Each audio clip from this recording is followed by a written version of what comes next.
Good morning बच्चों।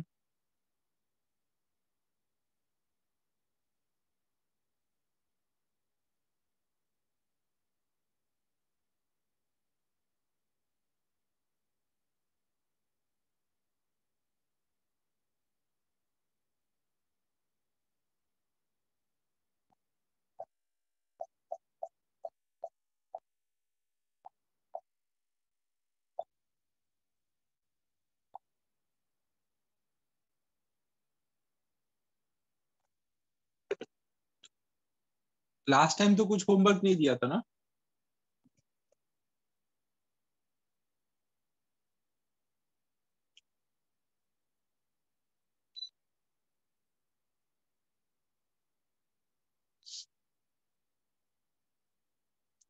तो फिर अब आगे पढ़ना स्टार्ट किया जाए।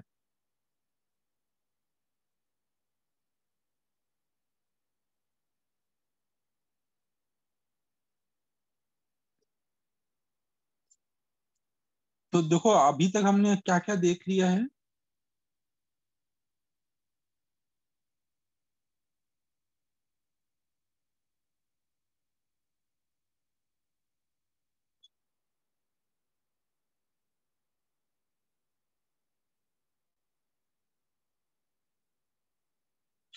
देखो हम लोग वेक्टर अलजेब्रा स्टार्ट कर रहे थे ना।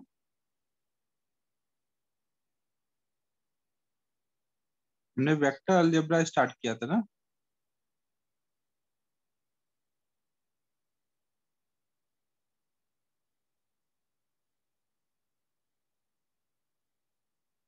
एक मिनट रुकना ना, ये वन नोट में कुछ प्रॉब्लम आ रहा है, मेरे को थोड़ा इसे रीस्टार्ट करना पड़ेगा। एक मिनट रुकना।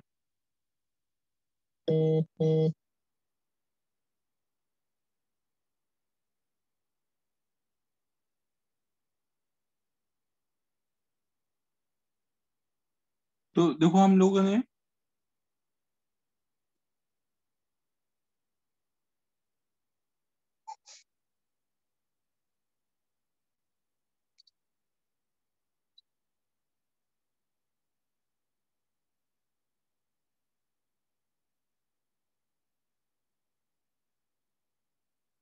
वेक्टर अलजेब्रा स्टार्ट किया है। इसमें एक तो हमने देखा कि दो वेक्टर को ऐड कैसे करते हैं, एडिशन ऑफ वेक्टर हमें देखना था, सब्ट्रैक्शन ऑफ वेक्टर देखना था, फिर मल्टीप्लीकेशन ऑफ वेक्टर देखना था ना। मल्टीप्लीकेशन को हम लोग दो टाइप से करते हैं, तो ये दो टाइप क्या होंगे वो भी देखेंगे। डिवीजन ऑफ वेक्टर हमें करना ही नहीं है, नहीं ये डिफाइन ही नहीं है। तो हमने ये और ये कर लिया है ना। ठीक है, सबको क्लियर है यहाँ तक।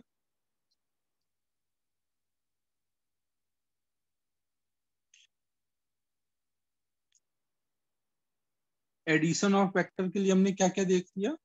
एडिशन ऑफ वेक्टर के लिए हमने देखा पिक्टोरियल मेथड और एनालिटिकल मेथड ना।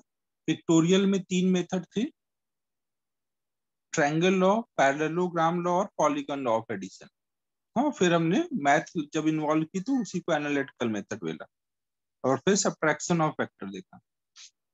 अब देखो पॉलीगॉन लॉ ऑफ एडिशन देखने के बाद हम लोग ये वाला जो एक शुरू में मैंने क्वेश्चन पूछा था कि जैसे रेगिस्तान वगैरह में जो चींटियां होती हैं एंड वो कोई भी रैंडम डायरेक्शन में जाती हैं अपने खाने की खोज के लिए, लेकिन जब वापस आती हैं तो सीधा आती हैं। तो ऐसा कैसे करती हैं? तो इसको हम लोग पॉलीगॉन लॉ ऑफ एडिशन से सोच सकते हैं। जैसे मान लो एंट है, तो वो खाने के लिए तो कहीं भी अनसंट ऐसे जा रही, कोई भी रास्ते पे कहीं यहाँ पहुंच गई बात, फिर उसे खाना मिल गया। तो अब उसको वापस घर आना है ना, ये उसका घर था, यहाँ से चली। तो अब वो क्या होगा, जो भी उसका डिस्प्लेसमेंट हुआ है आप उसको छोटे छोटे वेक्टर में इमेजिन कर सकते हो। हाँ, आप ऐसे उसको छोटे छोटे वेक्टर में इमेजिन कर सकते हो जो कि पॉलीगॉन लॉ ऑफ एडिशन से ऐसे ऐड हो रहे हैं। तो यार कुछ ज्यादा ही लंबा रास्ता बना दिया, बहुत ज्यादा वेक्टर बनाने। हाँ, तो ये जो चींटियां होती हैं इनके दिमाग में ये एडिशन चलता रहता है। समझो, ये इनका जो दिमाग है उनमें ये काम अपने आप ही होता रहता है, उनको ऐसे पॉलीगॉन लॉ ऑफ एडिशन लेके करना नहीं पड़ता है, तो वो ऐसे करते रहते हैं, तो उनके दिमाग में सेट हो जाता है कि वो कहाँ पहुंच चुके हैं, तो वो उसको ऐड करके उनके दिमाग में आ जाता है तुरंत कि वो यहाँ पे आ चुके हैं। तो वो उनको पता है कि ये उनका फाइनल डिस्प्लेसमेंट है, तो उसको देखते हुए वो उसी के अपोजिट में चलना स्टार्ट कर देते हैं सो दैट कि वापस आ जाए। समझ आ रहा है बच्चों?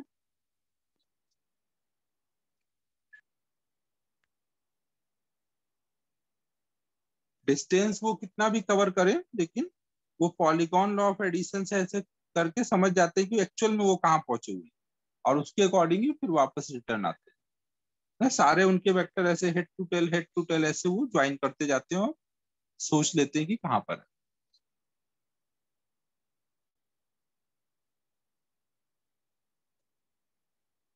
हाँ, उनका उनके दिमाग में ऑलरेडी सेट है ये चीज, तो उनको सिखाने की जरूरत नहीं है।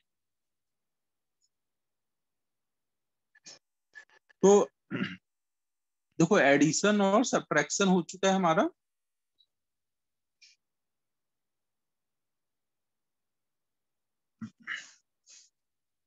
अब नेक्स्ट हम लोग देख रहे हैं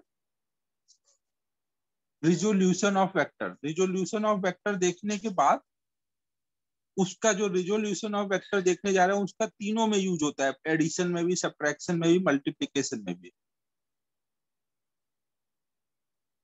सिद्धि वो दिमाग में तुम्हारे तो कुछ भी हो सकता है, अगर बादाम इतना खाओगी तो हो सकता है कि उससे ज्यादा भी हो जाए। बादाम खाने के बाद तो कुछ भी हो सकता है। तो हम लोग अब एक टॉपिक देखने जा रहे हैं, रिजोल्यूशन ऑफ वेक्टर। ये हमें तीनों चीजों में हेल्प करेगा। हमने तीन टॉपिक पढ़े हैं, तीन हमें पढ़ने हैं ना अलजेब्रा में, एडिशन, सब्ट्रैक्शन और मल्टीप्लिकेशन। तो आप देखोगे कि रिजोल्यूशन ऑफ वेक्टर पढ़ने के बाद ये सारे काम हमारे और आसान हो जाएंगे। तो अब हम लोग नेक्स्ट स्टार्ट कर रहे हैं रिजोल्यूशन ऑफ वेक्टर।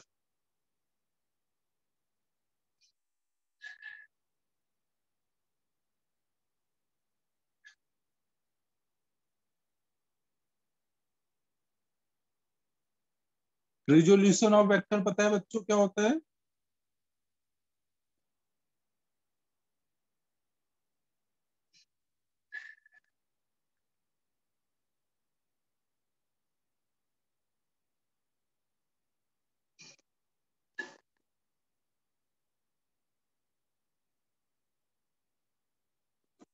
बच्चों किसी को आइडिया है what is resolution of vector?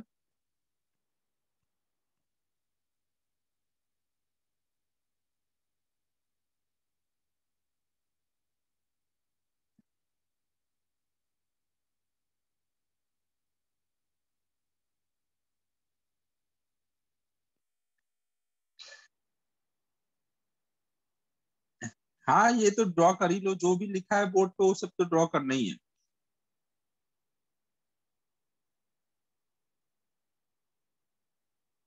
X and Y component. Very good Pragya, but जो भी लिखो सब चैट टू एवरीवन ही करो। देखो भाई, रिजोल्यूशन ऑफ वेक्टर क्या होता है? अगर हम एक वेक्टर को दो या दो से ज्यादा वेक्टर में तोड़ देते हैं तो इसको हम लोग रिजोल्यूशन ऑफ वेक्टर बोलते हैं। एक्चुअल में हम यहाँ पे क्या कर रहे हैं? देखो, अभी तक आप क्या करते थे, आपके पास मान लो एक वेक्टर ए है और एक वेक्टर बी है, उसको आपने ऐड किया तो सी वेक्टर मिला ना। दो वेक्टर को आपने ऐड करके एक वेक्टर बना दिया। या फिर हो सकता है कि कई वेक्टर हो, ए vector, B vector, C vector, तीन वेक्टर थे उनको ऐड करके डी वेक्टर बना दिया। तो आप एडिशन में क्या करते हो, दो या दो से ज्यादा वेक्टर को ऐड करके एक वेक्टर बना देते हो। रिजोल्यूशन ऑफ वेक्टर इसका रिवर्स प्रोसेस है, जिसमें एक वेक्टर को तोड़ के हम दो या दो से ज्यादा वेक्टर बना देते हैं। तो इसमें हम क्या करेंगे कि मान लो हमारे पास एक सी वेक्टर गिवन है, तो उसको अगर हमने तोड़ के दो वेक्टर बना दिया, ए और बी वेक्टर। या फिर एक डी वेक्टर गिवन है, उसको हमने तोड़ के तीन वेक्टर बना दिया, ए प्लस बी प्लस। तो ऐसे एक वेक्टर से दो या दो से ज्यादा वेक्टर को बना देना, वही हम लोग रिजोल्यूशन ऑफ वेक्टर बोलते हैं। सिद्धि, अभी ज्यादा दिमाग नहीं चलाने का। तो रिजोल्यूशन ऑफ वेक्टर को हम कैसे डिफाइन करेंगे? It is reverse process of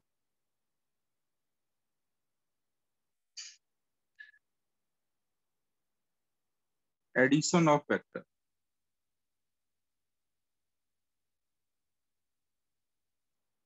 resolution में हम क्या करते हैं?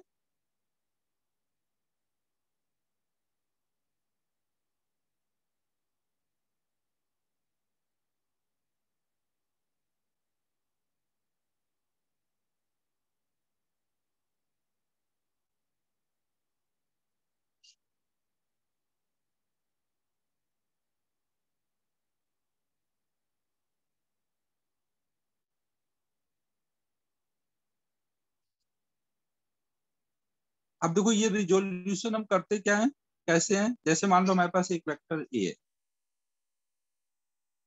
है, एक वेक्टर ए है, तो इसको अगर हमें दो वेक्टर बनाना है तो हमने सोचा कि मान लो एक वेक्टर ऐसे ले लूं बी, और उसके हेड से एक वेक्टर ले लूं सी। तो ये बी और सी हमें क्या दे देंगे? एक मिनट,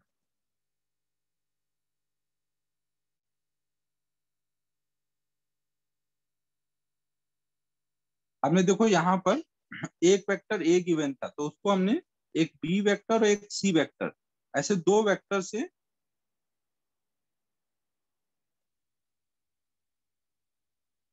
थोड़ा पढ़ाने देना, फिर समझा, वो फिर लिखने का टाइम दूंगा ना, प्लीज थोड़ा पढ़ा लेने दे भाई।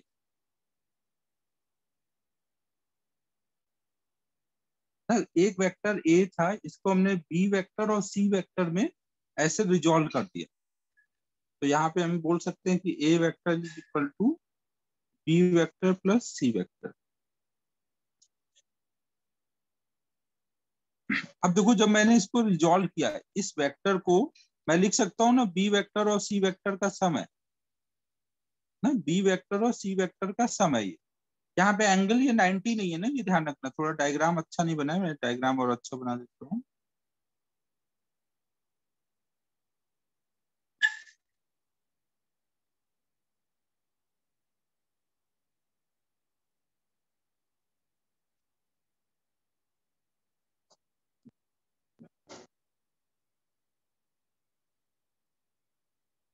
तो ऐसे हमने दो वेक्टर का सम करके निकाला। तो ये जो दो वेक्टर मैंने ये जिनमें ब्रेक किया, हाँ, इनकी बहुत सारी पॉसिबल वैल्यू होंगी। इनको हम बोलते हैं, ये दोनों जो वेक्टर होंगे इनको बोलेंगे, ये क्या है, कंपोनेंट ऑफ ए वेक्टर।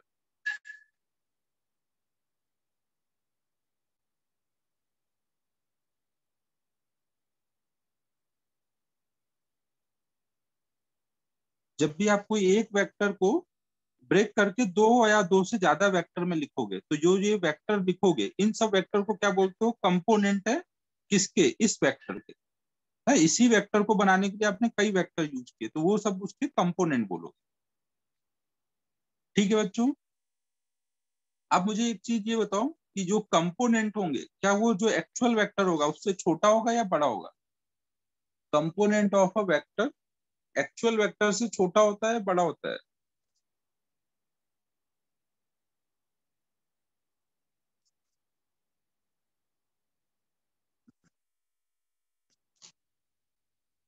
छोटा होता है। अच्छा, ये बताओ, एक वेक्टर ए है, इसको मैंने ऐसे एक्सप्रेस किया,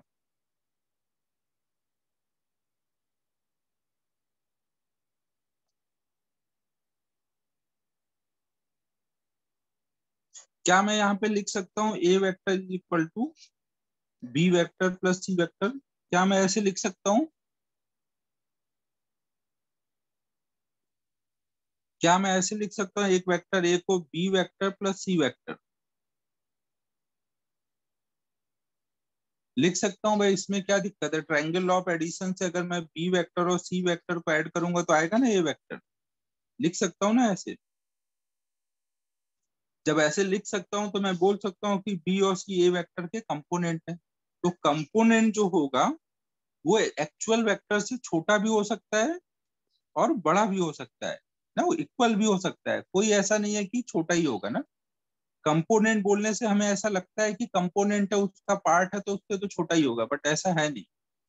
कोई भी वेक्टर का कंपोनेंट उस वेक्टर से छोटा भी हो सकता है, बड़ा भी हो सकता है। ये पॉइंट नोट कर लेते हैं।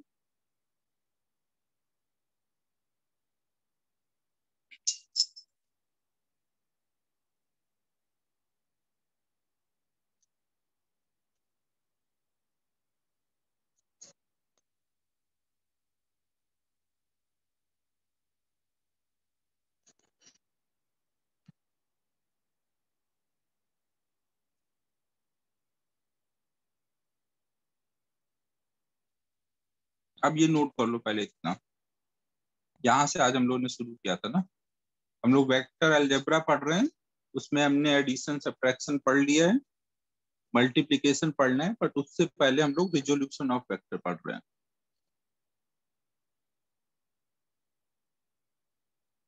यहाँ पे चींटी अपने घर जा रही है, वो दिखाया हुआ है।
थैंक यू बच्चों।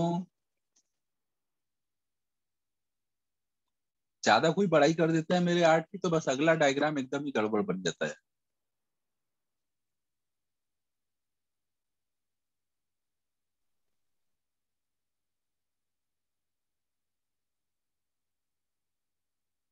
हाँ, वो मैं से खाली बैठा था, मैं सोचा तब तक डायग्राम ही बना लेता हूँ। ये सब हो गया होगा, अब यहाँ से लिखो।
अरे सिद्धि, कॉपी नहीं करो मेरे एंड की, अपनी एंड खुद बनाओ।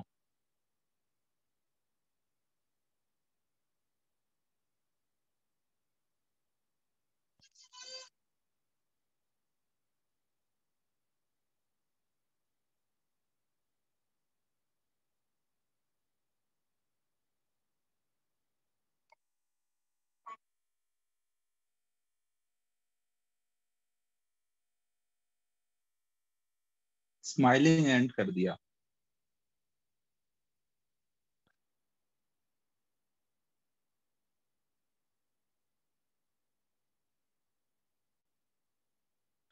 तो अब देखो, कोई भी वेक्टर को आप ऐसे कितने भी कंपोनेंट में ब्रेक कर सकते हो ना, और दो या दो से ज्यादा कितने भी वेक्टर बना सकते हो।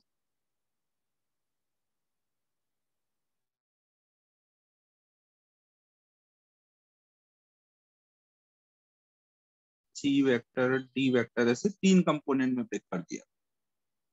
तो ऐसे कंपोनेंट में हम बना सकते हैं।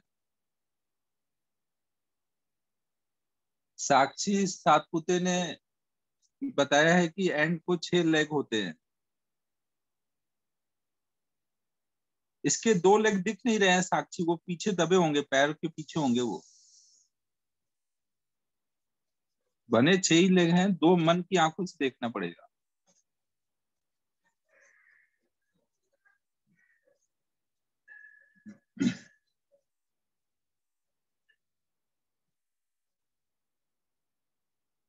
साक्षी ने मान भी लिया तुरंत, ओके सर।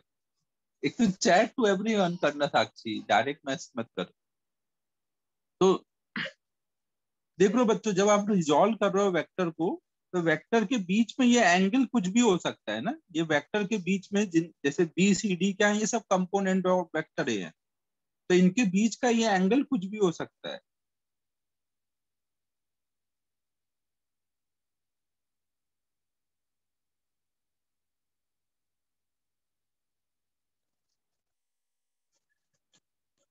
कोई ऐसा फिक्स नहीं है कि दो कंपोनेंट के बीच में क्या एंगल होगा ना, तो कोई भी एंगल पॉसिबल है।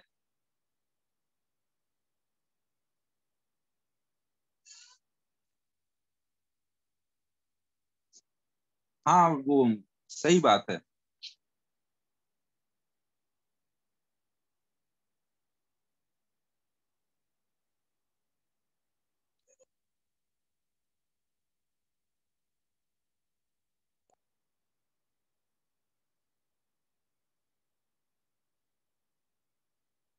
कोई भी एंगल लेकर के आप वेक्टर को रिजॉल्व कर सकते हो ना, कोई फिक्स नहीं होता है कि यही एंगल होना चाहिए। इसको नॉट फिक्स की जगह लिखते कैन हैव एनी वैल्यू।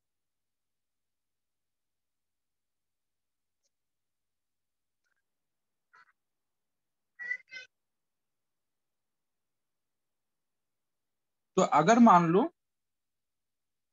देखो जब आप कोई भी वैल्यू लेकर के वेक्टर को रिजॉल्व करोगे, तो रिजॉल्व तो कर लोगे, लेकिन ये अपने लिए बहुत फायदे का रहता नहीं है। ये देखा गया कि अगर हम वेक्टर को ऐसे रिजॉल्व करें, सो दैट कि इसके कंपोनेंट के बीच में 90 डिग्री का एंगल है।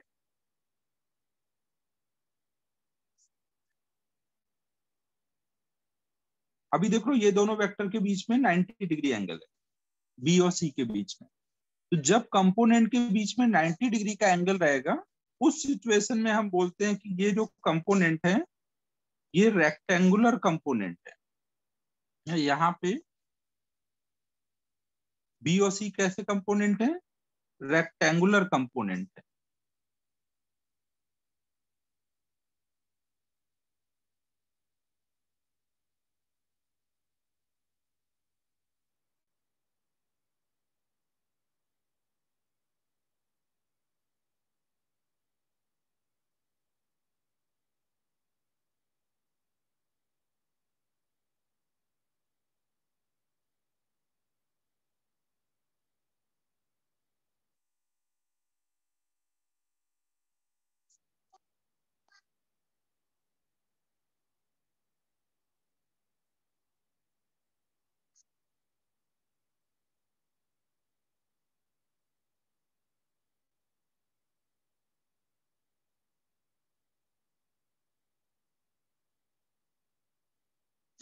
पाइथा तो लगेगा ही ना ईशान, अगर रेक्टेंगुलर कंपोनेंट है तो पाइथागोरस तो लगेगा ही।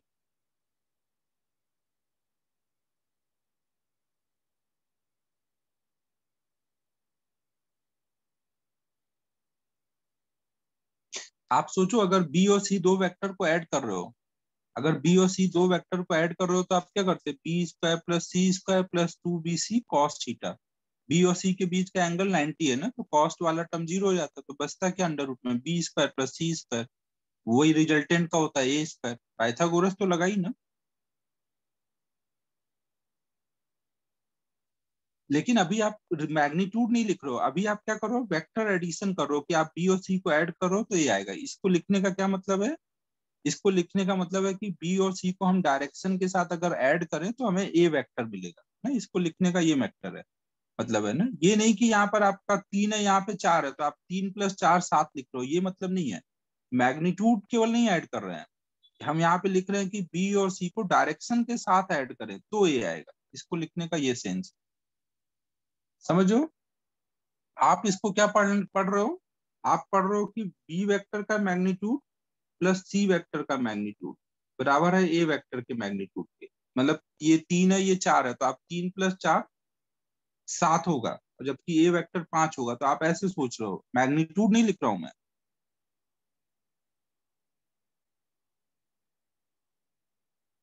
नहीं, हम लोग लिख रहे हैं कि बी और सी का वेक्टर एडिशन ए वेक्टर है।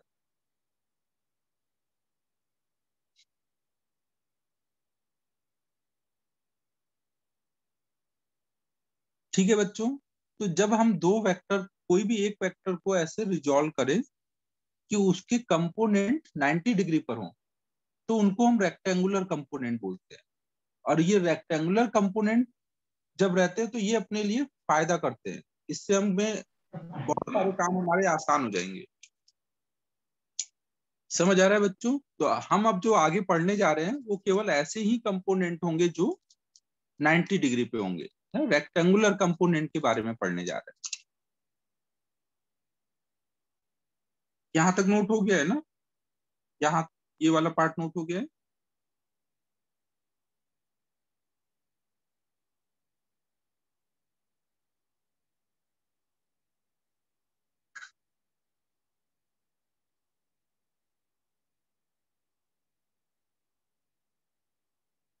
ये सब ध्यान रखना बच्चों, देखो हम आगे हमें हर बार क्या करेंगे, रेक्टेंगुलर कंपोनेंट ही पढ़ेंगे।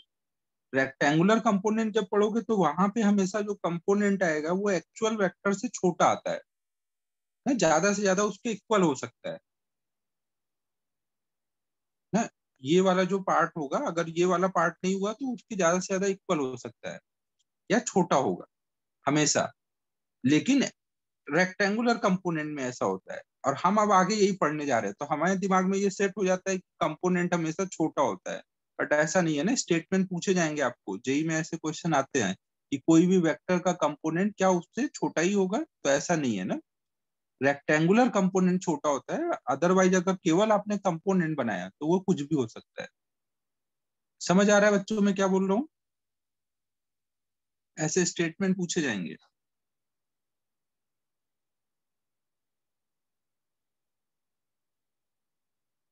ओम पेशेंस, धैर्य रखो बेटा, अभी सब सीखेंगे हम लोग। तो अब हम लोग स्टार्ट कर रहे हैं वेक्टर को रेक्टेंगुलर कंपोनेंट में डिवाइड करना।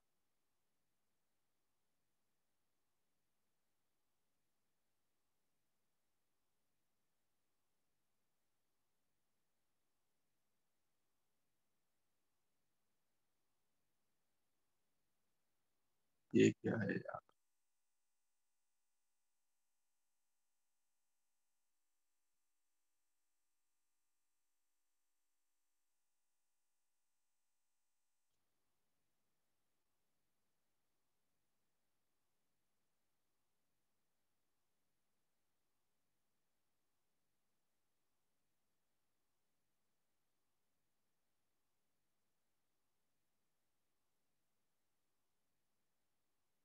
सपोज हमने दो एक्सिस ले लिए और हमने एक यहाँ पर वेक्टर ले, मान लो ये हमारा एक्स एक्सिस है वाई एक्सिस है। अब देखो हमें पता है कि अगर हमें एक वेक्टर को, ये मान लो एक वेक्टर है, उसको दो परपेंडिकुलर डायरेक्शन में डिवाइड करना है, और हमें पता है कि दो एक्सिस भी हमेशा परपेंडिकुलर होते हैं, तो क्यों ना हम उसको बोले कि हम एक्सिस के लॉन्ग रिजॉल्व कर रहे हैं ना। डिवाइड करना, कंपोनेंट बनाने को हम बोलते हैं रिजॉल्व करना। जब हमें रेक्टेंगुलर कंपोनेंट बनाने हैं तो हम उसको ऐसे सोच सकते हैं कि हम एक्सिस के लॉन्ग कंपोनेंट बना रहे हैं, तो अपने आप ही वो परपेंडिकुलर आएंगे, है कि नहीं बच्चों। अगर परपेंडिकुलर ही बनाना है तो एक्सिस के लॉन्ग बनाते हैं, वो अपने आप ही रेक्टेंगुलर कंपोनेंट हो जाएंगे। तो हम लोग क्या करते हैं, मान लेते हैं कि एक वेक्टर है ना, जो कि कुछ मान लो ए मैग्नीट्यूड का है और ये एंगल थीटा है। इसको मान लेते हैं ये ओ है, इसके हेड को मान लेते हैं ये ए है। अब अगर मैं यहां से एक परपेंडिकुलर ड्रॉप करूं, इसको कुछ बी बोल देता हूं, तो क्या मैं बोल सकता हूं कि O B vector plus B A vector, O B vector plus B A vector head to tail join करने पे ए वेक्टर आ जाएगा ना। मैं यहाँ पे बोल सकता हूँ कि O A vector is O B vector plus B A vector. अगर मैं ए के हेड से वाई एक्सिस पे भी परपेंडिकुलर डाल दूं और इसको बोलूं सी वेक्टर, सी पॉइंट बोल दूं, तो क्या बी ए वेक्टर और ओ सी वेक्टर सेम होंगे? दोनों सेम मैग्नीट्यूड के हैं, सेम डायरेक्शन में है, तो क्या हम बोल सकते हैं कि बी ए वेक्टर और ओ सी वेक्टर सेम है ना। तो हम बोल सकते हैं यहाँ पे कि O B vector plus O C vector, ये आ जाएगा ओ ए वेक्टर। तो अब देखो बच्चों, आपने एक वेक्टर ओ ए था, उसको एक ओ बी वेक्टर में ब्रेक किया और एक ओ सी वेक्टर में ब्रेक किया। ओ बी और ओ सी क्या है, दोनों 90 डिग्री पे है ना, एक एक्स एक्सिस में एक वाई एक्सिस में। तो आपने एक वेक्टर को दो परपेंडिकुलर डायरेक्शन में रिजॉल्व कर दिया है। इसको आपने क्या किया है, आप क्या बोलोगे आपने किया, आपने रिजॉल्व किया है। और यहाँ पर आप नाम दोगे कि ये वाला जो पार्ट है, ये बोलोगे कि एक्स कंपोनेंट है। जो एक्स एक्सिस के लॉन्ग वेक्टर आया वो एक्स कंपोनेंट है, जो वाई एक्सिस पे कंपोनेंट आया वो वाई कंपोनेंट।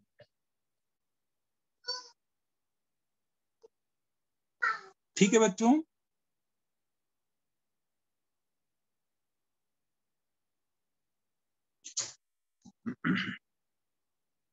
अब देखो एक चीज ये है, अगर ये वाला वेक्टर को आप मान लो स्मॉल ए वेक्टर बोल लो, तो इसके मैग्नीट्यूड को आप ए लिख सकते हो। ऊपर से एरो हटा दोगे तो इस वेक्टर के मैग्नीट्यूड को ए लिख सकते हो, लिख सकते हैं ना बच्चों, इसके मैग्नीट्यूड को ए। और अगर ये एंगल थीटा है और ये आपने राइट एंगल ट्रायंगल बना दिया है ना, क्योंकि परपेंडिकुलर कंपोनेंट है, तो उस केस में ये वाला जो साइड होगा वो कितना हो रहा होगा, अगर ये ए है हाइपोटेन्यूस और ये एंगल थीटा है, तो ये कितना आएगा,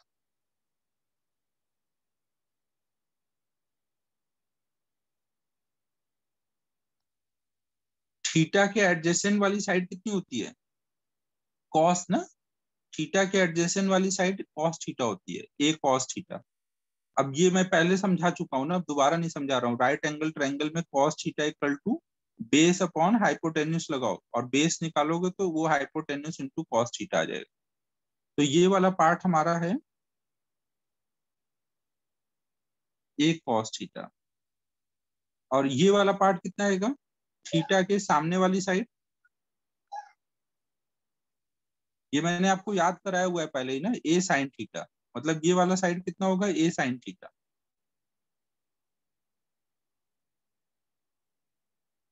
ये होगा ए साइन थीटा।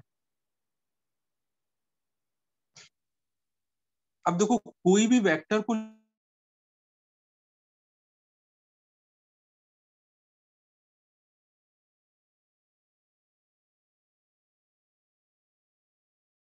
से मान लो, अगर आपने कहीं पे लिखा 5i कैप, तो इसका क्या मतलब होता है। मान लो आपने कहीं लिखा एक वेक्टर है 5i कैप, तो इसका क्या मतलब है कि इस वेक्टर का मैग्नीट्यूड 5 है। और आई कैप क्या बता रहा है कि वो एक्स एक्सिस के लॉन्ग है। 5 मैग्नीट्यूड का एक्स एक्सिस के लॉन्ग वेक्टर। कोई भी वेक्टर को लिखने का तरीका क्या होता है, मैग्नीट्यूड इनटू जिस डायरेक्शन में उस डायरेक्शन का यूनिट वेक्टर। यूनिट वेक्टर का काम क्या रहता है, डायरेक्शन बताना। तो अगर मुझे ओबी वेक्टर लिखना है और ओबी वेक्टर का मैग्नीट्यूड है ए कॉस थीटा और डायरेक्शन है एक्स एक्सिस के लॉन्ग, तो इसको मैं क्या लिख सकता हूँ, ओबी वेक्टर को मैं क्या लिख सकता हूँ,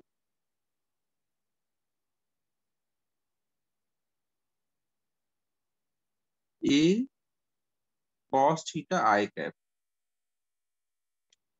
सेम वे में वाई एक्सिस में ये जो वेक्टर है ओसी वेक्टर, ओसी वेक्टर को क्या लिखूंगा, मैग्नीट्यूड है ए साइन थीटा और डायरेक्शन है जे कैप का, तो ए साइन थीटा जे कैप ना। और ओ ए वेक्टर हमारा क्या था, ए वेक्टर था ना। तो इस तरह से हमने एक ए वेक्टर को ऐसे रेक्टेंगुलर कंपोनेंट में डिवाइड कर दिया ना। ये एक्स कंपोनेंट है, ये वाई कंपोनेंट है। जो आई कैप वाला पार्ट होगा वो एक्स कंपोनेंट, जो जे कैप वाला पार्ट होगा वो वाई कंपोनेंट। समझ आ रहा है बच्चों?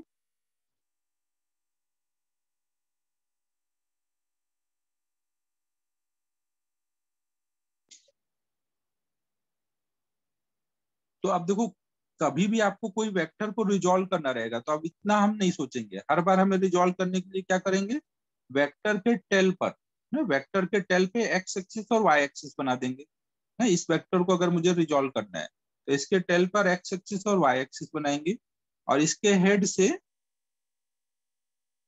हाँ अभी सिद्धि जेड कंपोनेंट का नाम नहीं लो, थोड़ी देर शांति बनाओ ना। वेक्टर के हेड से हम एक परपेंडिकुलर डालेंगे एक्स एक्सिस पे और एक परपेंडिकुलर डालेंगे वाई एक्सिस पे।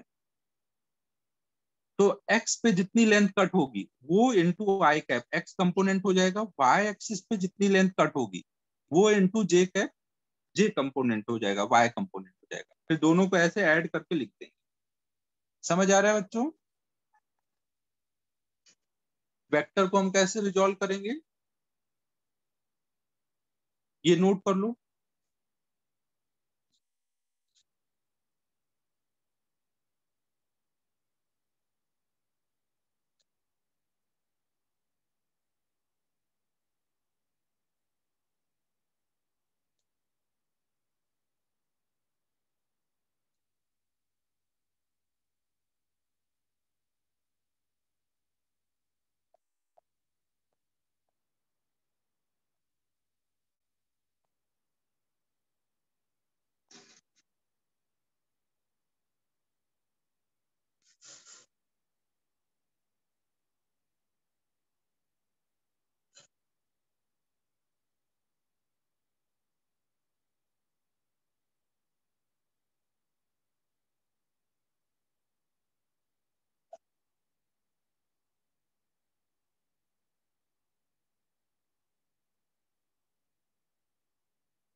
अबे सानिध्य ऐसे मत किया कर भाई, जहां पे नहीं समझ आया वहां डाउट पूछा कर। ये मत सोचा कर कि एक टेप रिकॉर्डर है उसको फिर से प्ले कर देता हूँ। Can you explain once more से मैं भाई मैं डर जाता हूँ। तू सुन रहा था सब कुछ जो बोला गया है?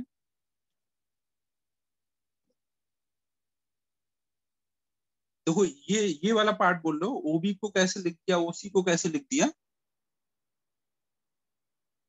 ओबी कैसे लिख दिया ये बोल रहा है, ये कैसे आया, या ये कैसे लिखा ये बोल रहा है। अनम्यूट करके जल्दी जल्दी बता दो, जल्दी जल्दी बताता हूँ, अनम्यूट कर ले। सर आपने ओबी और ओसी को कैसे लिखा वो एक बार बता दीजिए सर एक प्लीज। ओबी वेक्टर मतलब ये वेक्टर है ना, अनम्यूट ही रख। ओबी वेक्टर मतलब ये वेक्टर ना। Yes sir. अब मान लो इसका मैग्नीट्यूड होता है 5 और ये है एक्स एक्सिस के लॉन्ग, तो उसको मैं क्या लिख देता,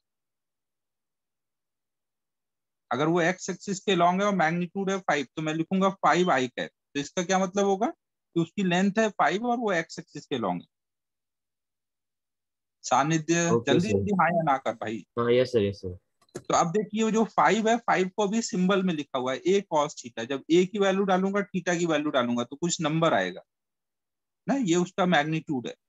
यस इसमें सर। देख कहीं एरो नहीं लगा है ना, ये मैग्नीट्यूड है, कोई नंबर है। और इसमें आई कैप मल्टीप्लाई कर दूंगा तो क्या हो जाएगा, ये वाला वेक्टर हो जाएगा ना। इसका मैग्नीट्यूड पता है और डायरेक्शन पता है, तो ए कॉस थीटा आई कैप हमें ये वेक्टर दे देगा। Okay sir. कोई भी वेक्टर को लिखने का तरीका क्या है, वेक्टर का मैग्नीट्यूड इनटू उस डायरेक्शन का यूनिट वेक्टर ना। अगर मुझे इस डायरेक्शन का वेक्टर लिखना है तो इस डायरेक्शन में जो भी मैग्नीट्यूड है ये इनटू इस डायरेक्शन का यूनिट वेक्टर हमें ये वेक्टर बता देगा ना। यस देखो सर, अपन ने, समझ गया। हाँ, यूनिट वेक्टर एक पीछे देखा था ना, वही बात कर रहे हैं।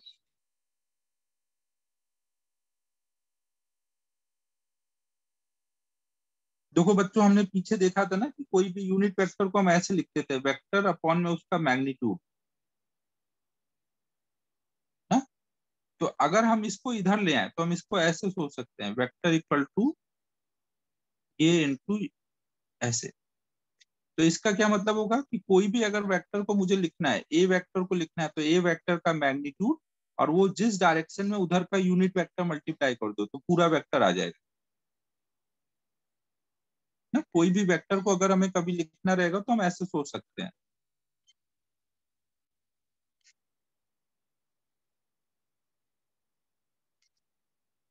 कारण क्योंकि हमने सोचा है कि यार इधर उधर कहीं पे भी कंपोनेंट बना के क्या फायदा होगा। ऐसे हम बनाने को कहीं पे ही बना सकते थे, लेकिन इससे कुछ हमें फायदा नहीं होता है। तो ये देखा गया कि अगर हम उनको 90 डिग्री पे रिजॉल्व करें, अभी देखो ये दोनों कंपोनेंट 90 डिग्री पर है ना। जब 90 डिग्री पे रिजॉल्व करते हो तो हमें बहुत फायदे होते हैं, फायदा अभी समझाऊंगा थोड़ी देर। तो इसलिए हमने उनको 90 डिग्री वाले दो कंपोनेंट में रिजॉल्व किया, और हमें पता है एक्सिस भी हमारे 90 डिग्री पर होते हैं। तो हमने बोला कि हमने एक्सिस के लॉन्ग रिजॉल्व किया। हमारा पर्पज क्या था, 90 डिग्री पे रिजॉल्व करना। समझो बच्चों, करण समझा क्या बोल रहा हूँ। तो वेक्टर रिजॉल्व करने का क्या तरीका होगा,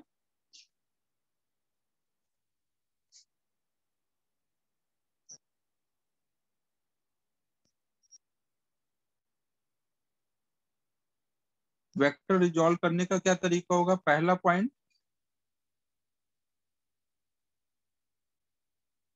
पहला पॉइंट क्या करोगे, जो भी वेक्टर होगा उसके टेल पे एक्सिस ड्रॉ कर लोगे ना। मान लो ये हमारा एक वेक्टर दिया है,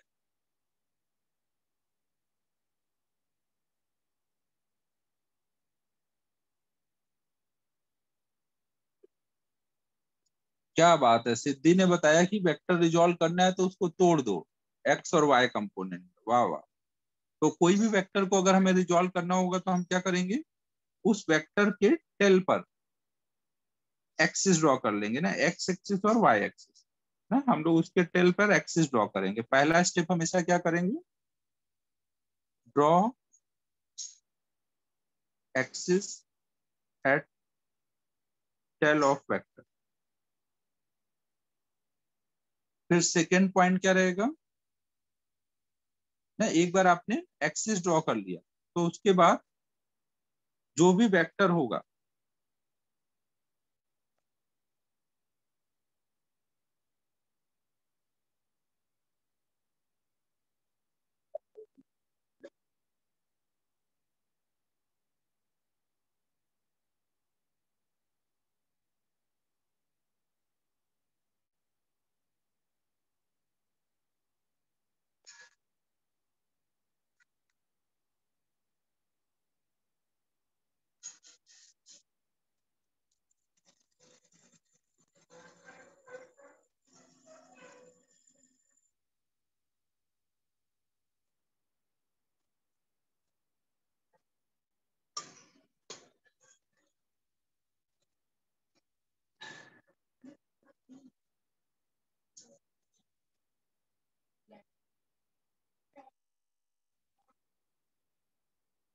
यार ये क्या हो रहा है,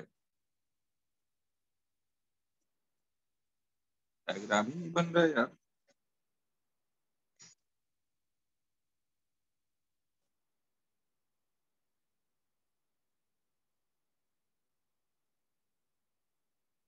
तो वही करना पड़ा सवनी। तो देखो ये हमने जो भी वेक्टर होगा उसके फिर अगले स्टेप में क्या करेंगे, पहले स्टेप में तो हमने टेल पे एक्सिस बना लिया, फिर उसके हेड से हम लोग ऐसे कंपोनेंट ड्रॉप करेंगे दोनों एक्सिस पे, एक्स एक्सिस पे और वाई एक्सिस पे, सॉरी परपेंडिकुलर ड्रॉप करेंगे ना, परपेंडिकुलर ड्रॉप करेंगे। जब परपेंडिकुलर ड्रॉप करोगे तो इधर कुछ लेंथ कट होगी ना, मान लो ये एक्स एक्सिस पे एक्स लेंथ कट हुई और वाई एक्सिस पे वाई लेंथ कट हुई है, तो फिर अगला स्टेप क्या होगा, ड्रॉ परपेंडिकुलर फ्रॉम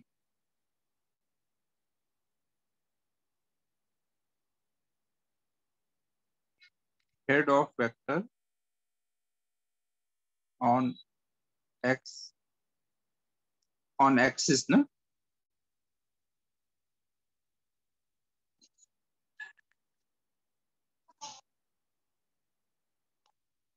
फिर एक बार आपने दोनों एक्सिस पे जब लेंथ कट देख ली तो फिर आप क्या कर सकते हो, फिर आप लिख सकते हो, अगर ये वेक्टर आर है तो आप लिख सकते हो R vector is X component में आई कैप मल्टीप्लाई कर दो, वाई कंपोनेंट में जे कैप मल्टीप्लाई कर दो, तो ऐसे आपका वेक्टर बन के आ जाएगा ना। ये जो वेक्टर को जब आप ऐसे एक्सप्रेस करोगे तो बोलोगे ये कौन सा फॉर्म में आपने एक्सप्रेस किया है, इसको बोलोगे आपने कंपोनेंट के फॉर्म में एक्सप्रेस किया है, कंपोनेंट फॉर्म, वेक्टर को आपने कंपोनेंट फॉर्म में लिख दिया है। ये नोट करो, फिर अब इस पे रिजॉल्व करने की प्रैक्टिस करते हैं।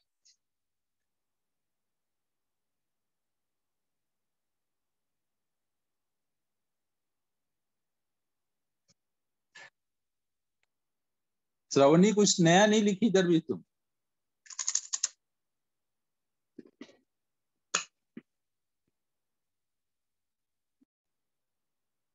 चीरू भी नहीं कुछ लिख रहा है।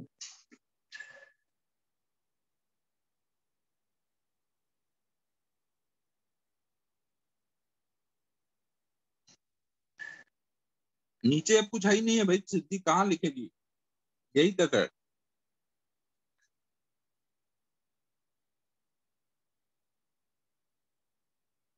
डाउन स्क्रॉल डाउन मतलब नीचे ही जाना है ना, ऊपर जाना है।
तो अब देखो इस पे हम लोग अब रिजॉल्व करने की थोड़ी प्रैक्टिस करते हैं।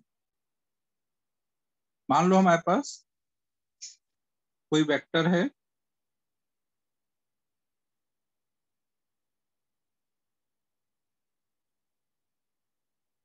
अब जल्दी लिखो ऋतिक।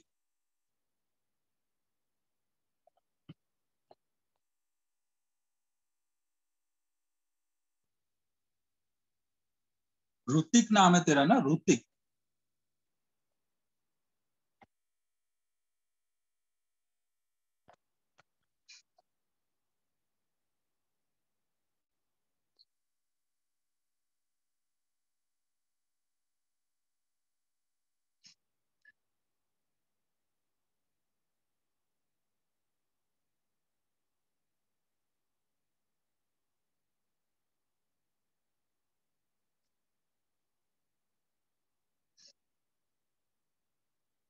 बस अब अभी तक नहीं लिख पाया तो अब जान ही दे भाई।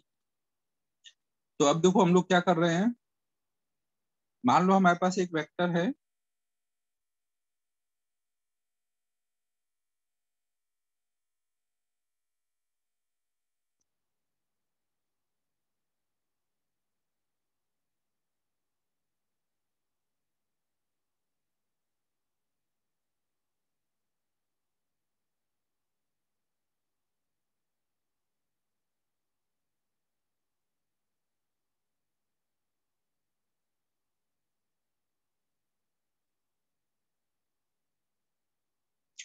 और ये एक्स एक्सिस है, ये वाई एक्सिस है, ये एंगल कुछ 37 डिग्री है और इसका मैग्नीट्यूड जो है कुछ मान लो 20 है। तो हमें बताना है इस वेक्टर आर को कंपोनेंट फॉर्म में।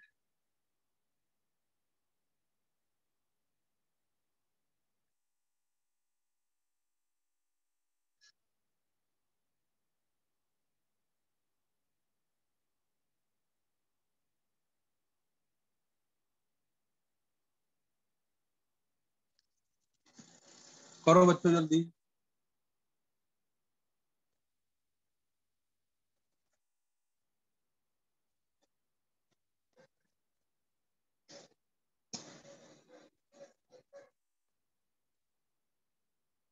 तो अब एकदम ही आसान क्वेश्चन है, आप फटाफट करोगे। फटाफट आप इसके हेड से एक्स एक्सिस पे कंपोनेंट डालोगे, वाई सॉरी परपेंडिकुलर डालोगे, वाई एक्सिस पे परपेंडिकुलर डालोगे। अगर ये हाइपोटेन्यूज यहाँ पे 20 है और ये एंगल 37 है तो आप लिख सकते हो कि एक्स पे कितना आएगा 20 cos 37। हाँ, ये वाली साइड कितनी आ जाएगी 20 cos 37 और ये वाली सामने वाली साइड आएगी 20 sin 37।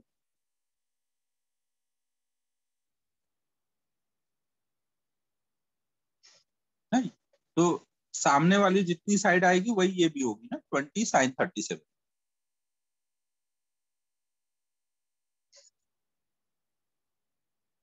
फिर देखो यहाँ पे सब लोग ये वैल्यू याद रखो ना, sin 37 की वैल्यू होती है 3/5। ये बार बार यूज होगा ना। cos 37 की वैल्यू होती है 4/5। tan 37 की वैल्यू होती है 3/4। sin 53 की वैल्यू भी याद रखो 4/5। cos 53 की वैल्यू 3/5 ना। 37 का याद रहेगा तो 53 में इंटरचेंज कर दो ना, 53 में बस चेंज हो जाता है। और tan 53 4/3। तो अब देखो ये कितना हो जाएगा, एक्स वाला कंपोनेंट कितना आ गया है, एक्स वाला कंपोनेंट है 20 cos 37। cos 37 मतलब हाँ सबने सही कर लिया भाई 16। वाई वाला कंपोनेंट कितना है 20 sin 37।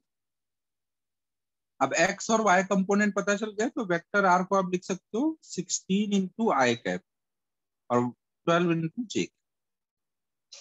ठीक है बच्चों, एकदम आसान है वेक्टर को रिजॉल्व करना।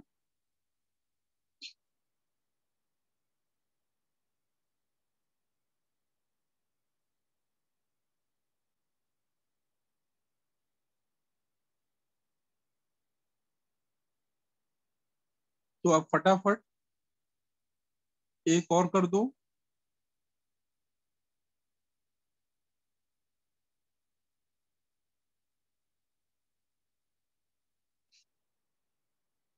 मान लो आपने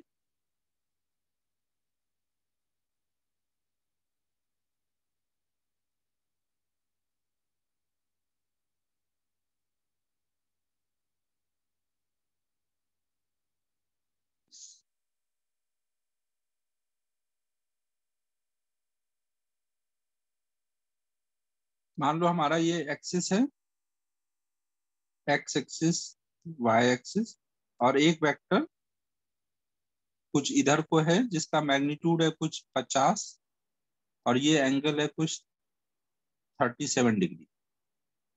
ये कोई वेक्टर आर है तो हमें वेक्टर आर को कंपोनेंट फॉर्म में बताना है कितना हो।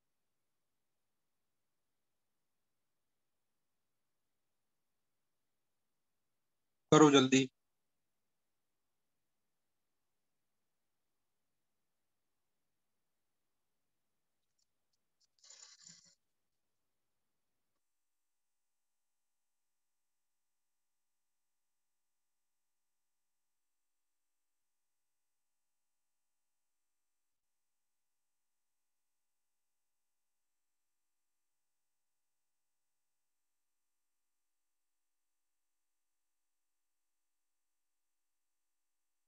-30 आई कैप प्लस 40 जे कैप। Very good.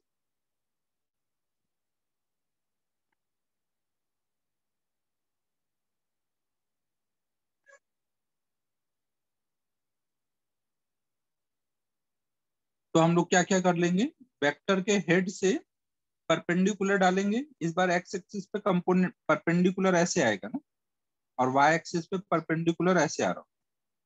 तो ये वाली जो लेंथ होगी वो एक्स कंपोनेंट होगी ना? ये वाली लेंथ एक्स कंपोनेंट और ये वाली लेंथ वाई कंपोनेंट होगी। निकालोगे कैसे, ये 37 है, ये 50 है, तो 37 के एडजेसेंट वाली साइड कैसे निकालते हैं? एंगल के एडजेसेंट वाली साइड के लिए कॉस थीटा यूज करेंगे ना बच्चों।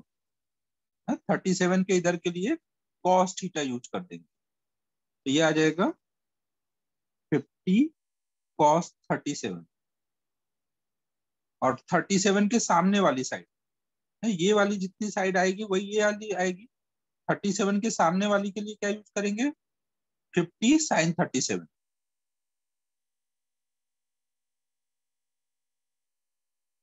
ना। तो हमारा अब एक्स कंपोनेंट आ जाएगा 50 साइन 37। इसकी वैल्यू डाल दो 3/5, तो ये आ जाएगा 30। वाई कंपोनेंट कितना आ जाएगा, 50 कॉस 37।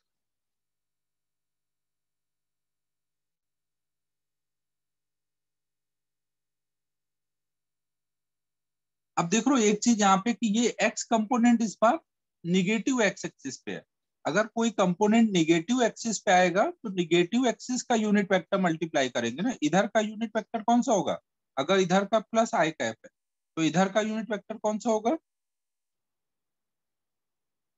माइनस आई कैप ना। इस बार जब हम वेक्टर को लिखेंगे तो हम ऐसे लिखेंगे कि ये वाला वेक्टर और इन दो वेक्टर का वो सम है। ये वाला वेक्टर माइनस आई कैप के लॉन्ग है, जबकि ये वेक्टर जो पॉजिटिव आई एक्सिस पे है वो तो अब भी प्लस जे कैप होगा ना। ये अब भी प्लस जे कैप के लॉन्ग है, लेकिन ये माइनस आई कैप के लॉन्ग। तो अगर कभी भी कंपोनेंट निगेटिव एक्सिस पे आए तो निगेटिव यूनिट वेक्टर मल्टीप्लाई करना, पॉजिटिव अगर एक्सिस पे आए तो पॉजिटिव यूनिट वेक्टर मल्टीप्लाई करो। तो हम आर वेक्टर को लिखेंगे -30 आई कैप, और y वाला तो प्लस है तो उस पर +40 जे कैप। ऐसे हम वेक्टर को रिजॉल्व करते हैं। ठीक है बच्चों, सभी को क्लियर है? जिस एक्सिस पे है उसके अकॉर्डिंग ही यूनिट वेक्टर मल्टीप्लाई करना है।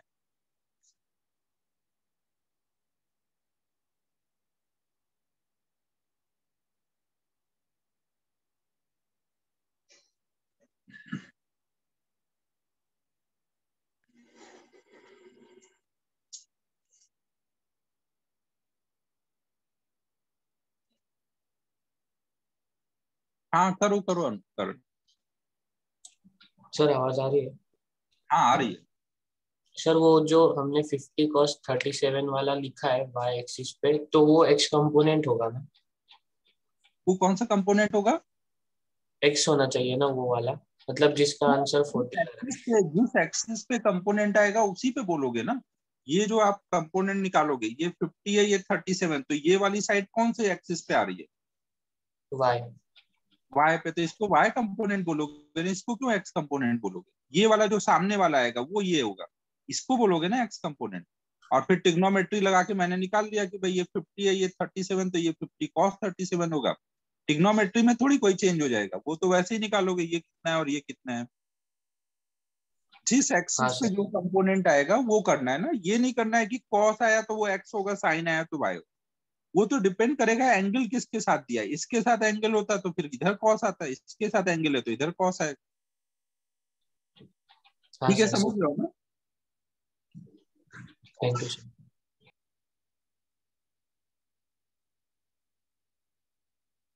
तो अब आराम से अब ऐसे रिजॉल्व कर सकते हो। हाँ एक चीज देखो, ये है कि जैसे श्रेष्ठ ने पूछा कि अगर मैं इसको पहले लिख दूं और इसको बाद में, तो क्या कुछ चेंज हो जाएगा? कोई चेंज नहीं होगा ना। आप जैसे a प्लस बी वैक्टर या फिर b प्लस ए वैक्टर लिखो, ये प्लस ये लिखो या ये प्लस ये लिखो, एक ही चीज है। लेकिन कन्वेंशन वाइज ना, ऐसा हम लोग कन्वेंशन बना रखते हैं कि हमेशा पहले i को लिखते हैं फिर j को लिखते हैं। कन्वेंशन वाइज हम मोस्टली ऐसे लिखते हैं, बट आपकी मर्जी, आप चाहे जिसको पहले लिख सकते हो। तो अगर हमें कोई वेक्टर दिया होगा तो अब हम उसको रिजॉल्व करके लिख सकते हैं ना। ऐसे ही उसका रिवर्स प्रोसेस भी हमें पता होना चाहिए कि अगर हमें कोई वेक्टर कंपोनेंट फॉर्म में दिया है तो उसको हमें देख के समझ आना चाहिए कि उस वेक्टर का क्या मतलब है। जैसे मान लो आपको कहीं पे लिखा है कि एक वेक्टर है कुछ 3i है -4j है। तो ये अगर आपको ऐसे कोई वेक्टर दिया हुआ है तो इसका क्या मतलब निकल रहा है वो समझना है। तो इसके लिए आप इसको पहले ड्रॉ करो, एक्सिस बनाओ और वहां पे इस वेक्टर को ड्रॉ करो, ये वेक्टर किधर को जा रहा होगा।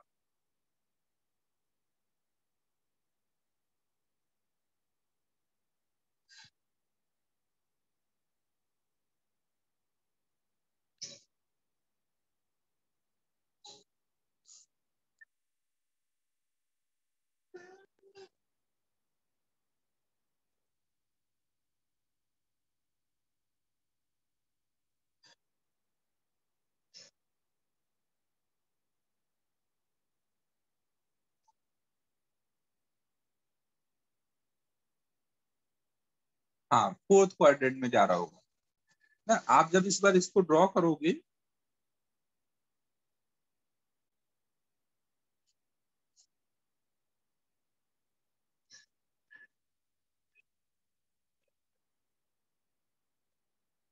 तो इस बार देखो क्या आ रहा होगा, एक्स कंपोनेंट 3 है ना और वो प्लस में है, तो एक्स कंपोनेंट प्लस में 3 कट कर लोगे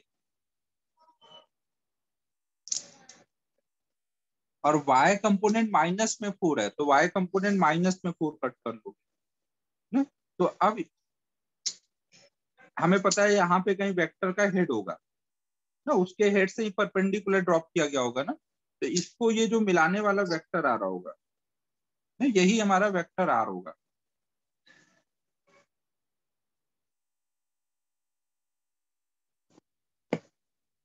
ठीक है, समझ रहे हो ना। हम लोग जो भी यहाँ पे दिया होगा, प्लस में दिया है तो प्लस पे कट करेंगे पॉजिटिव एक्सिस पे, माइनस में दिया है तो निगेटिव एक्सिस पे कट करेंगे। फिर दोनों को ऐसे परपेंडिकुलर ड्रॉप करके मिला लेंगे। जहां पे ये परपेंडिकुलर आके मिलेंगे वहां पे वेक्टर का हेड रखेंगे और टेल ओरिजिन पे रखेंगे, फिर इनको मिला देंगे तो ये हमारा वेक्टर आ जाएगा।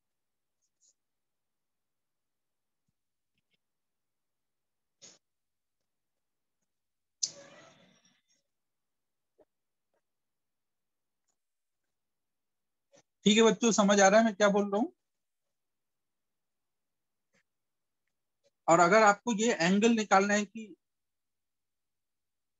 हाँ, हमेशा रिजॉल्व करने के टाइम पे मैंने देखो ऊपर लिखा है पहले स्टेप में कि draw axis at tell of vector ना। अगर मान लो ये एंगल हमारा थीटा है, एक्स एक्सिस से थीटा एंगल पर वेक्टर है नीचे को, एक्स एक्सिस से नीचे को थीटा एंगल पे मान लेते हैं। तो आप थीटा की वैल्यू आप क्या निकाल सकते हो, ये वाली सामने वाली साइड का कितना लेंथ है 4 और इसका 3 ना। tan थीटा लगाओगे तो उसमें तो केवल प्लस में ही वैल्यू लिखते हो ना। tan थीटा की वैल्यू आएगी ये 4/3, ये वाली साइड 4 है, ये वाली 3 है। tan थीटा 4/3 मतलब थीटा आपका अभी हमने ऊपर लिखा था ना 53 डिग्री। तो आप बोलोगे कि आपका वेक्टर एक्स एक्सिस से नीचे को 3 डिग्री पे जा रहा है। अगर आपको पूछा जाए कि इस वेक्टर का मैग्नीट्यूड बताओ तो मैग्नीट्यूड कैसे बताओगे। अगर मुझे इसका केवल मैग्नीट्यूड चाहिए, ये साइड 3 है और ये साइड 4 है तो मैं लिखूंगा आर का मैग्नीट्यूड होगा पाइथागोरस से 3 का स्क्वायर प्लस 4 का स्क्वायर। 3 क्या है यहाँ पर, 3 यहाँ पे क्या है, एक्स कंपोनेंट है ना, और 4 क्या है, वाई कंपोनेंट है ना। 4 लिखो या -4 का स्क्वायर लिखो, दोनों एक ही चीज है ना। इसको आप 3 का स्क्वायर लिखोगे और ये -4 का स्क्वायर, एक ही चीज है। तो इसका मतलब देखो क्या हुआ, कभी भी हमें वेक्टर को अगर एक्सप्रेस करना है तो कंपोनेंट देख करके आप वो बना लोगे और वहां से परपेंडिकुलर डालोगे और जहां वो कट होंगे वहां पे हेड रखोगे, टेल ओरिजिन पे मिला दो। तो ऐसे आप वेक्टर ड्रॉ कर सकते हो। अगर हमें वेक्टर का मैग्नीट्यूड चाहिए तो उसके x कंपोनेंट का स्क्वायर प्लस y कंपोनेंट का स्क्वायर ना, दोनों कंपोनेंट के स्क्वायर का सम करो अंडर रूट का, तो वेक्टर का मैग्नीट्यूड आ जाएगा। एंगल चाहिए तो आप डायग्राम बना रखे होगे, उसमें आप देख लो कि ये साइड कितनी कितनी है, उस हिसाब से tan थीटा cos थीटा जो भी लगाना है वो लगा के एंगल निकालो। ठीक है बच्चों।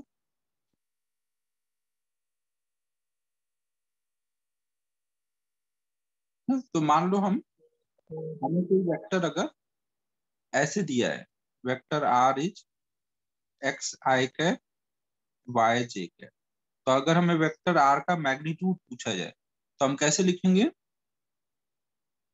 i के कंपोनेंट का स्क्वायर j के कंपोनेंट का स्क्वायर का अंडर रूट ना, ऐसे हम लोग मैग्नीट्यूड ऑफ वेक्टर निकालते हैं ना। फिर से हम पूरा उतना ड्रॉ नहीं करेंगे, मैग्नीट्यूड निकालना होगा तो सीधे फॉर्मूला लगाएंगे।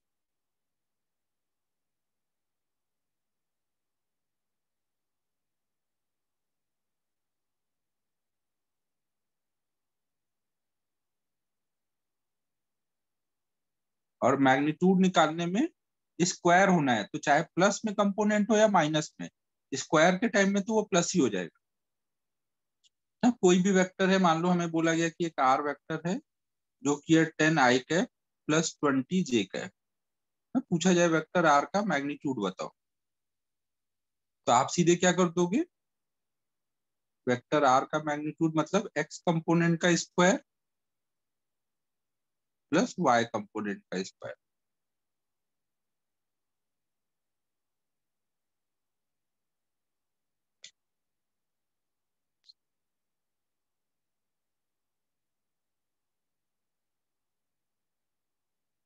अब ये नोट कर लो, यहां से ही नोट करना होगा ना।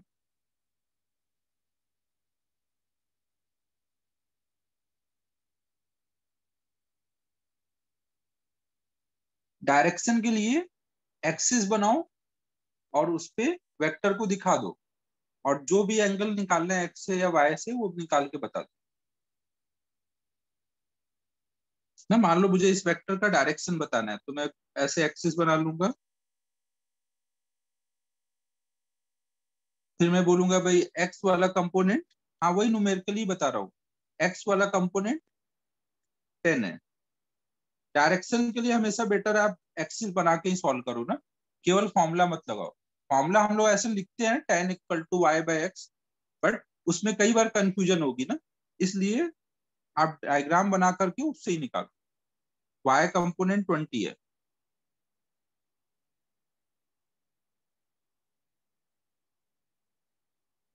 ना, तो हम लोग अगर मान लो ये वेक्टर है, तो अगर चाहे तो आप ये एंगल निकाल लो या ये एंगल निकाल दो। मान लो हम लोग ये एंगल निकाल रहे हैं तो tan थीटा इक्वल टू क्या आ जाएगा? 20/10, मतलब y बाई एक्स आया ना। ऐसे फॉर्मूला बताया जाता है बट मैं अवॉइड करता हूँ बताना, क्योंकि डायरेक्शन में फॉर्मूले से चलना थोड़ा सा दिक्कत रहता है ना। तो डायग्राम रहेगा तो आपको हमेशा कंफर्म रहेगा क्या हो रहा है। मैग्नीट्यूड में तो फॉर्मूले से जा सकते हो, वहां कोई दिक्कत नहीं। तो आप बोलोगे theta equal to tan inverse two direction में,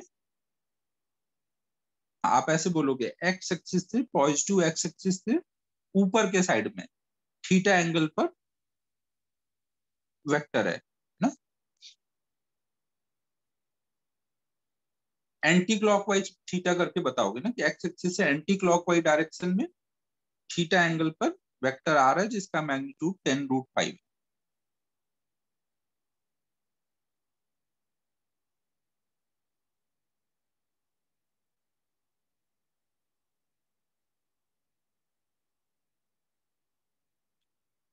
ठीक है बच्चों, डायरेक्शन के लिए फॉर्मूले हम लोग कर सकते हैं बट वो अवॉइड ही करना ना, हमेशा डायरेक्शन के लिए डायग्राम यूज करके डायरेक्शन बताना।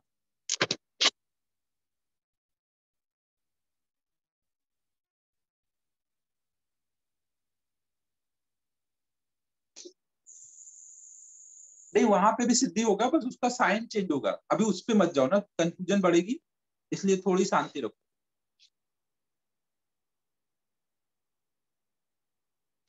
ज्यादा दिमाग नहीं चलाने का ना, जितना मैंने बोला उतना फॉलो करो ना।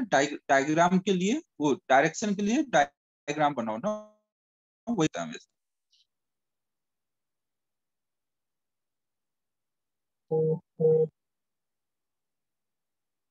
अब देखो हम लोग नेक्स्ट आ रहे हैं कि भाई ऐसे वेक्टर को रिजॉल्व करके लिखने का फायदा क्या है। अब एक चीज मुझे ये बताओ आप कि अगर मैं बोलूं कि दो वेक्टर हैं, दोनों एक ही डायरेक्शन में है, एक का मैग्नीट्यूड 3 है, एक का 4 है, तो नेट का मैग्नीट्यूड कितना आएगा? अगर ये मान लो वेक्टर ए है, ये वेक्टर बी है, दोनों एक ही डायरेक्शन में वेक्टर हैं, तो नेट मैग्नीट्यूड जो आएगा मान लो सी है, उसका मैग्नीट्यूड 7 आएगा। ए वेक्टर प्लस बी वेक्टर आपका सी वेक्टर है, लेकिन अगर दोनों डायरेक्शन में सेम है तो उनके मैग्नीट्यूड को आप सीधे ऐड कर सकते हो ना। ऐसे ही अगर मैं बोलूं कि भाई एक वेक्टर है 3i कैप प्लस एक वेक्टर है 4j कैप, तो इनका, सॉरी 3i कैप, ये 3i कैप, तो इनका रिजल्टेंट वेक्टर बताओ, तो आप क्या बोलोगे? 3i cap plus 4i cap का सम कितना आएगा? 7i cap.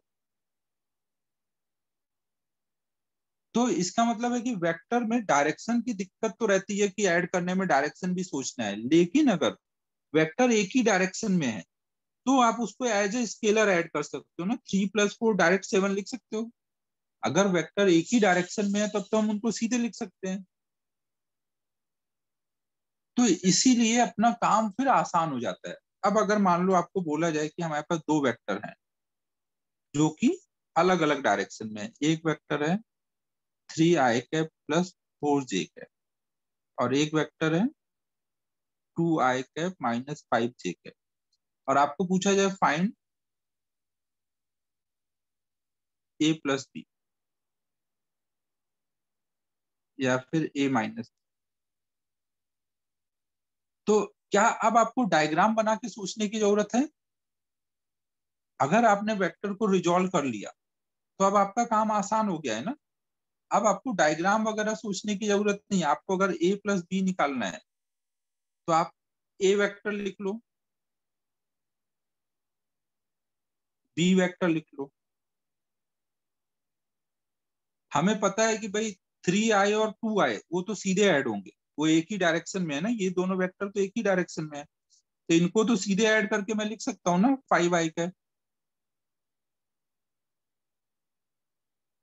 4j minus 5j, तो ये 4j में से 5j जाएगा तो माइनस 5j कैप। तो अपना जो अब एडिशन का काम था वो कितना आसान हो गया, समझो। अभी तक हमें ट्रायंगल बना करके या पैरेललोग्राम बना करके फॉर्मूले वगैरह लगा के सॉल्व करना पड़ता था, लेकिन अगर हम वेक्टर को रिजॉल्व करके लिखते हैं तो वेक्टर हमारे लिए उनका एडिशन सिंपल हो जाएगा कि नहीं हो जाएगा?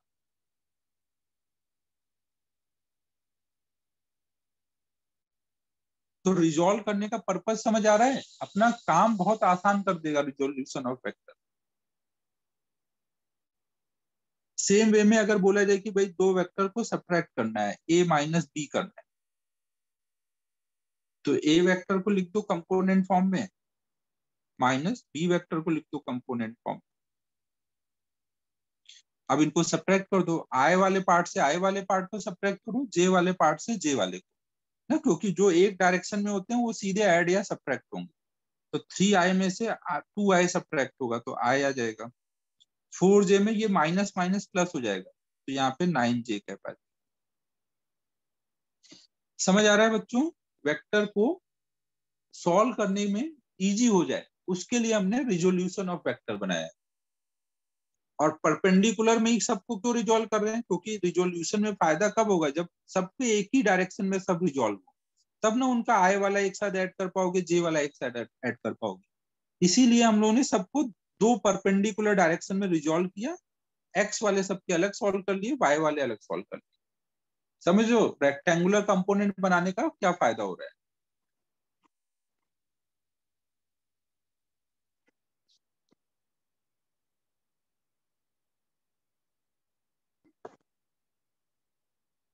नोट कर लो इसको।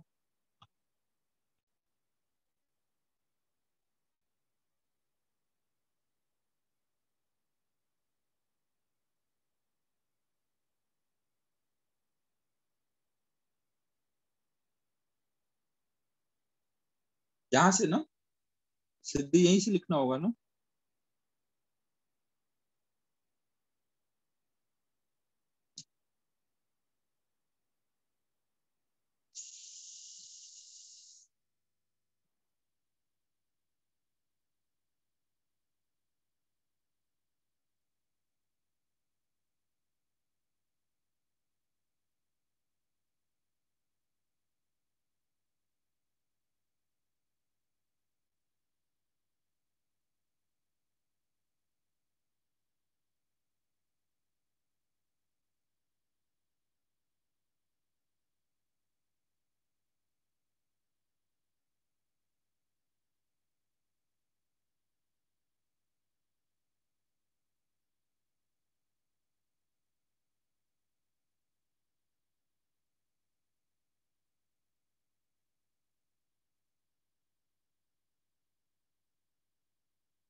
तो अब वेक्टर रिजॉल्व करने का फायदा समझ आ गया।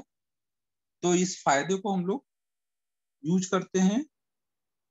मान लो हमारे पास दो वेक्टर हैं।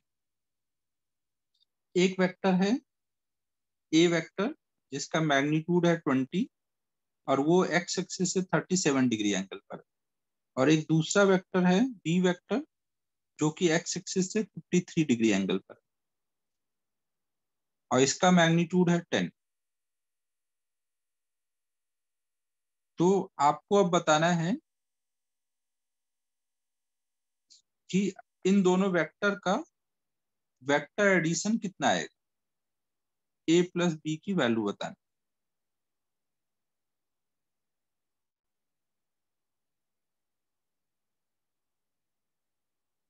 अगर आपको दो वेक्टर ऐड करने को बोले जाएं तो आप उनको एडिशन ऑफ वेक्टर यूज करके भी सॉल्व कर सकते हो, सॉरी कंपोनेंट ऑफ वेक्टर में लिख करके भी सॉल्व कर सकते हो।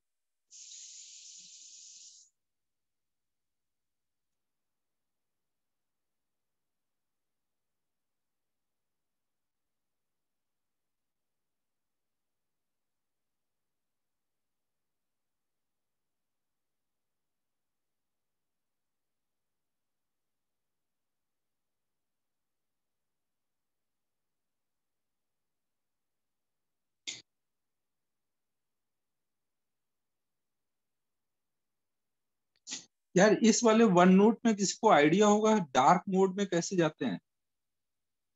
इसका पुराने वाले वर्जन में तो आराम से दिखता था, इस वाले वर्जन में दिख नहीं रहा है वन नोट डार्क मोड कहाँ है। नहीं तो ब्लैक बोर्ड पे व्हाइट व्हाइट से लिखा जाए तो और मजा आएगा।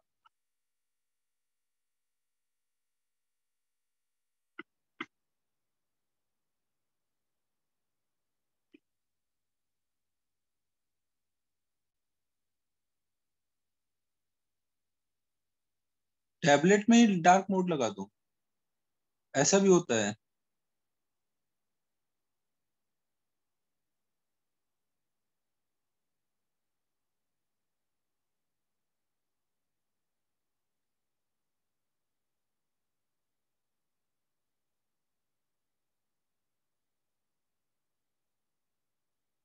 1 मिनट बच्चों, मैं एक बार ट्राई करता हूँ डार्क मोड ऐसे होता है।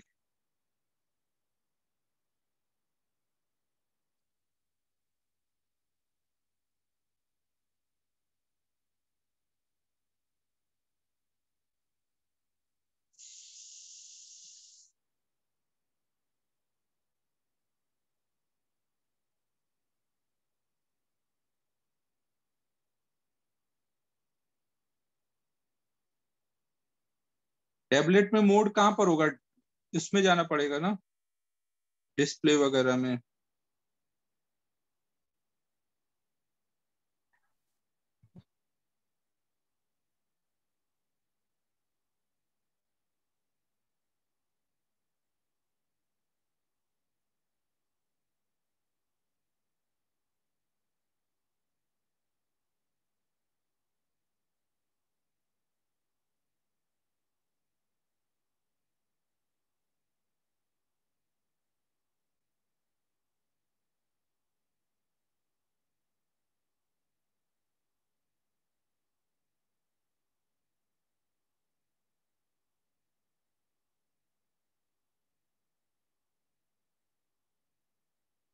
यार ये विंडोज है, माइक्रोसॉफ्ट का सरफेस करके आता है वो है।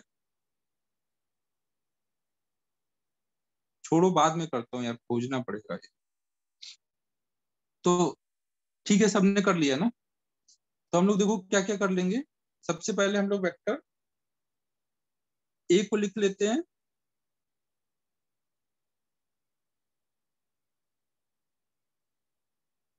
डिस्प्ले एंड ब्राइटनेस में।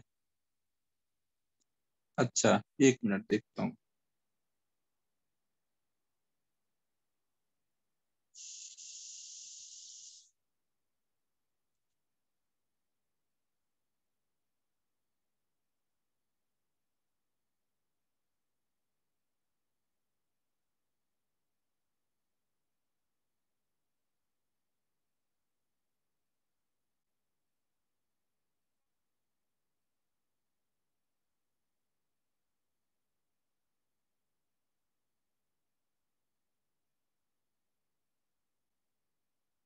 यार ऐसा कुछ तो अभी नहीं दिख रहा उसमें,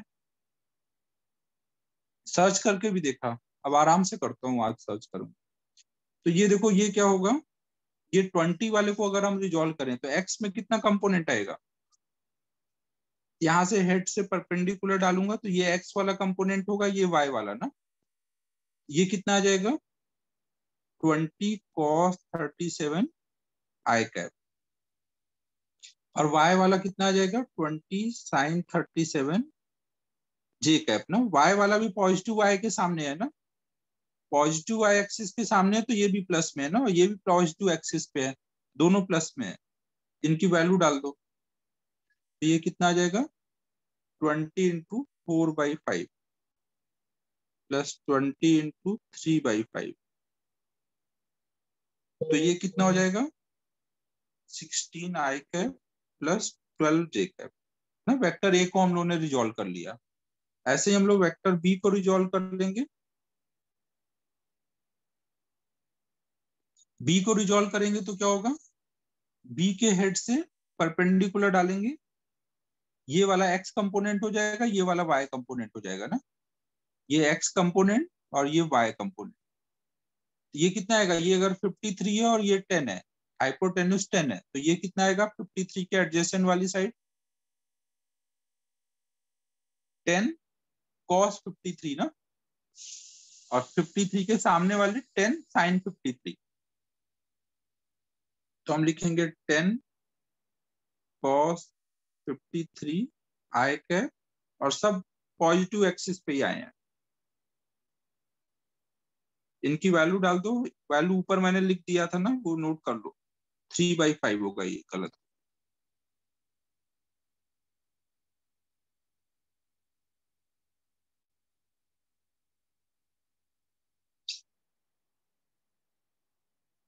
तो ये आ जाएगा 6 आई कैप 8 जे कैप। तो आपने ए और बी दोनों को रिजॉल्व करके लिख दिया, तो अब आप निकाल सकते हो ए और बी को जब ऐड करोगे तो इनका रिजल्ट कितना आएगा, आई को आई के साथ ऐड करो तो 16 + 6 22 आई कैप, 12 + 8 20 जे कैप। और अगर आपको रिजल्ट का मैग्नीट्यूड पूछा जाए कि भाई इसका मैग्नीट्यूड बताओ, तो जो भी ये रिजल्ट आया आर वेक्टर, उसका मैग्नीट्यूड कैसे निकालोगे, आई के कॉफिशिएंट का स्क्वायर प्लस जे के कॉफिशिएंट का स्क्वायर। तो अब देख लो ये कितना हो जा रहा होगा, ये कितना आएगा 584 होता है ना, 484 होता होगा, ये 22 का स्क्वायर कितना होगा 484,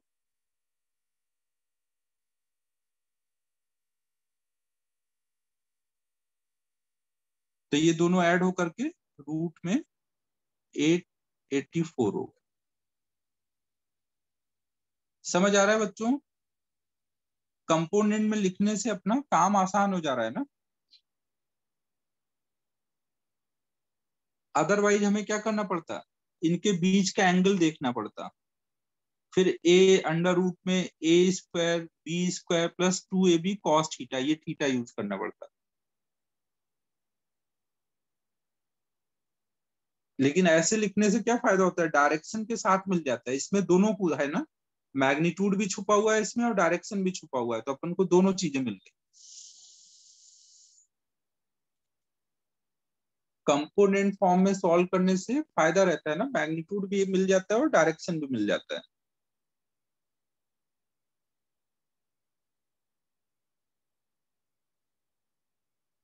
नोट कर लो इसको।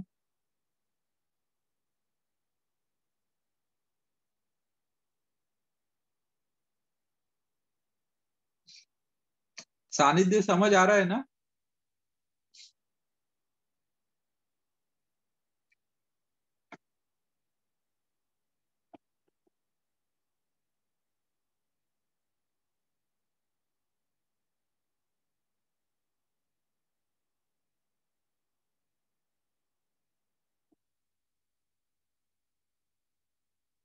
हाँ, अगर नोन एंगल हुआ तो एनालिटिकल से इजी है, अदरवाइज आप ऐसे करो।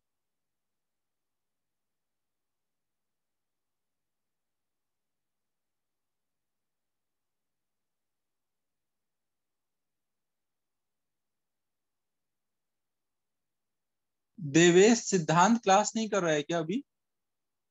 तेरे साथ जो था वो बच्चा देव सिद्धांत ही नाम था ना उसका, देवेश चौधरी।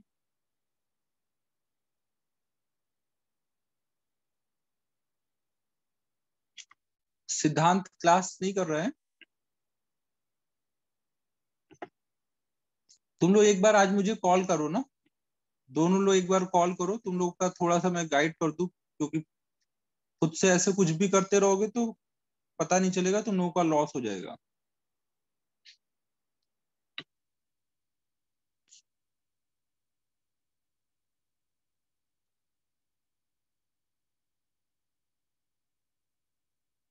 सिद्धांत को भी बोलना ना, वो भी कॉल करे। तो अब देखो ये जो मेथड है, दो वेक्टर के लिए तो एक बार चलो आपको लग रहा है कि भाई एनालिटिकल ही यूज कर लेता हूँ, दो के लिए तो कई बार लोग सोचेंगे कि एनालिटिकल मेथड यूज कर लेता हूँ, लेकिन अगर दो से भी ज्यादा वेक्टर होते तब क्या करते? दो से ज्यादा वेक्टर के लिए कोई एनालिटिकल मेथड पढ़ा है आपने?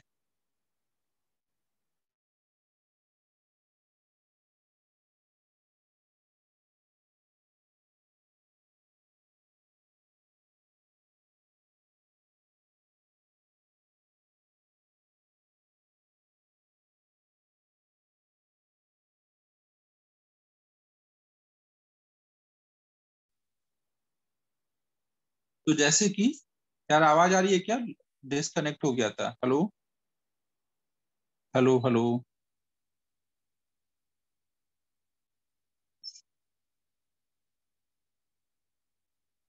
तो देखो जैसे मान लो आपके पास ऐसी सिचुएशन है, ये मान लो एक्स एक्सिस है, ये वाई एक्सिस है, और एक वेक्टर है एक्स एक्सिस के लॉन्ग, ए वेक्टर जिसका मैग्नीट्यूड 10 है, एक वेक्टर है बी वेक्टर जिसका मैग्नीट्यूड 20 है और वो 37 डिग्री एंगल पर है, और एक वेक्टर है सी वेक्टर है जिसका मैग्नीट्यूड मान लेते हैं 10 है। तो अब अगर आपको बोला जाए कि find A vector plus B vector plus C vector, तीनों वेक्टर का हमें सम करके निकालना है, तो अब अपने पास एक ही रास्ता है ना कि इनको सबको कंपोनेंट फॉर्म में लिखो और सॉल्व करो। तो फटाफट लिख डालो सभी लोग और सॉल्व करके बताओ, कंपोनेंट फॉर्म में ही आंसर बताना ना।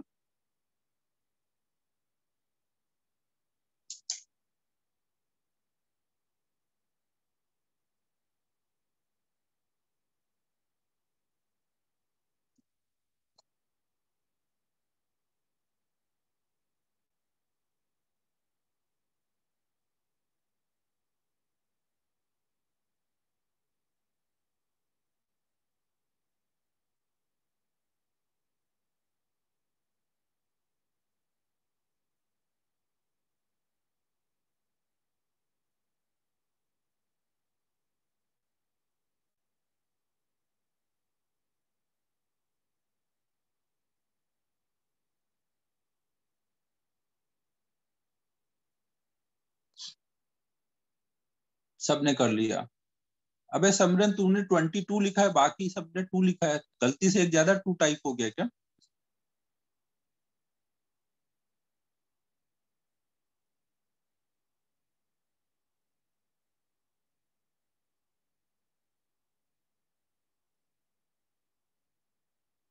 ठीक है, तो सब लोगों ने कर लिया और सबको इसकी इंपॉर्टेंस समझ आ गई कि दो से ज्यादा वेक्टर के लिए तो आपको रिजॉल्व ही करना पड़ेगा। तो अब सबको लिख लेते हैं। वेक्टर ए को अगर हम लिखेंगे आई जे में तो क्या लिखेंगे? वेक्टर ए को क्या लिखेंगे? सानिध्य बताएगा। सानिध्य बेटा बताओ, वेक्टर ए को आप कैसे लिखोगे आई जे के फॉर्म में?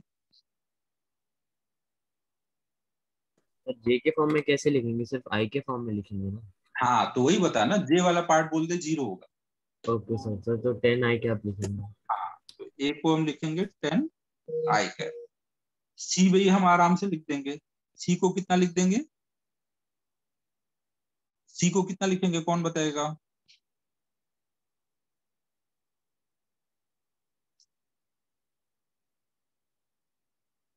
भंसाली जी से पूछ लेते हैं। भंसाली जी, अच्छा सबने बता ही दिया ना। ये 10 है और वो किधर को है, वाई एक्सिस के लॉन्ग है ना, निगेटिव वाई एक्सिस के लॉन्ग, तो इसको लिख देंगे -10 जे कैप। बी को हमें रिजॉल्व करना पड़ेगा है, जो एक्सिस के लॉन्ग है वो तो सीधे ही लिख दोगे, जो एक्सिस के बीच में है उनको रिजॉल्व करोगे। रिजॉल्व करने के लिए उसके हेड से परपेंडिकुलर डालोगे। ये अगर साइड 20 है, ये 37 है, तो ये आ जाएगी 20 cos 37। cos 37 की वैल्यू डायरेक्ट डाल दे रहा हूँ ना। और ये सामने वाली साइड आएगी 20 sin 37, साइन के लिए 3/5, तो ये 12 आ जाएगी। तो अब हम लोग बी वेक्टर को क्या लिखेंगे, ये 16 आई ना। अब ये ट्रिग्नोमेट्री बार बार नहीं बताऊंगा ना, कई बार ये चीज बता चुका, आप सीधे लिखो। ये 16 है और निगेटिव एक्सिस पे, तो इसको क्या लिखूंगा, -16 आई कैप। और ये वाला पॉजिटिव वाई एक्सिस के सामने है, तो इसको लिखूंगा +12 जे कैप। ठीक है, तो किसी को कोई डाउट नहीं होगा इस चीज में। -16 आई कैप +12 जे कैप। अब ये तीनों वेक्टर आ गए, मुझे इन तीनों का नेट निकालना है, तो सबको ऐड कर लूंगा, a + b + c, तीनों का नेट निकालना है ना। नेट निकालना को कभी भी बोला जाए मतलब उनको ऐड करना है, तो ये आ जाएगा -6 आई कैप +2 जे कैप।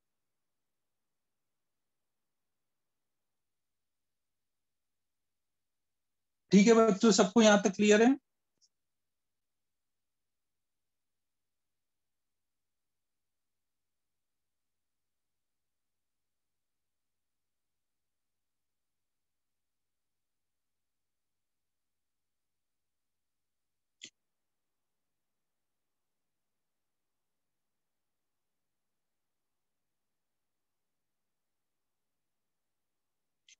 नोट भी हो गया होगा, ये तो सबने कर ही लिया था।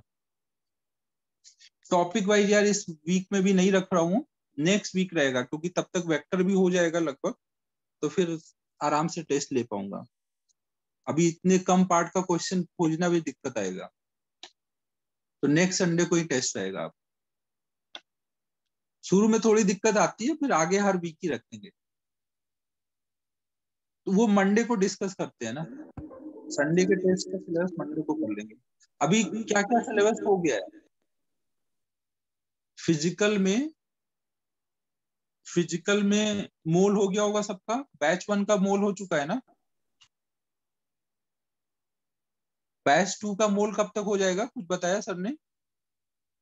बैच 2 का मोल कब तक हो जाएगा? हाँ, इस संडे को नहीं है टेस्ट, अगले संडे से रखेंगे। अभी मोल नहीं हुआ है।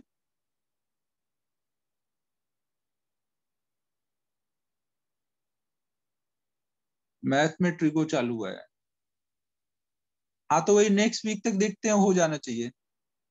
बाकी अभी नेक्स्ट वीक में, और ये जो कंबाइन बैच में क्या पढ़ा रहे हैं उसमें, बैच 1 बैच 2 का जो कंबाइन क्लास लग रहा है उसमें क्या पढ़ा रहे हैं फिजिकल में?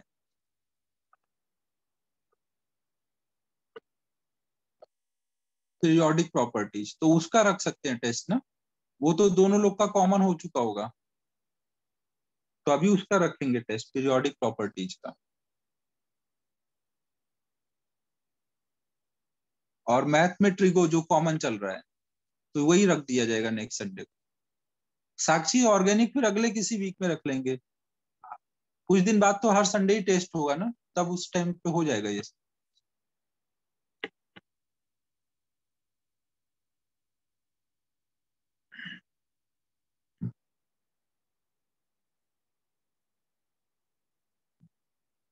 इस संडे को क्या चाहते हो तुम लोग, पीरियोडिक प्रॉपर्टी सब लोग दे दोगे? दोनों बैच वाले एग्री हैं क्या? वेक्टर में तो अभी पूरा हो नहीं पाया, वेक्टर बस रिजोल्यूशन तक ही पूछ पाऊंगा।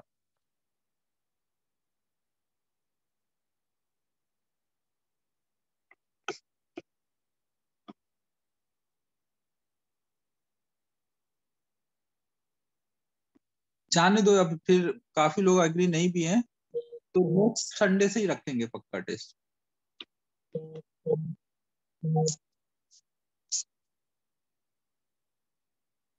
हाँ नेक्स्ट संडे से रखते हैं, इस संडे और अभी चिल कर लो।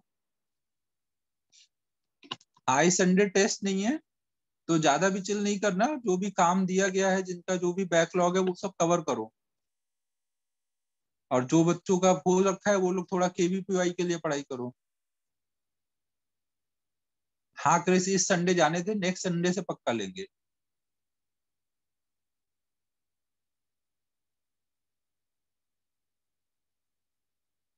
एक्सरसाइज 2 के डाउट के लिए आप लोग ऐसे ग्रुप बना के 4-5 लोग एक बार में आ जाओ, मैं डाउट करा दूंगा।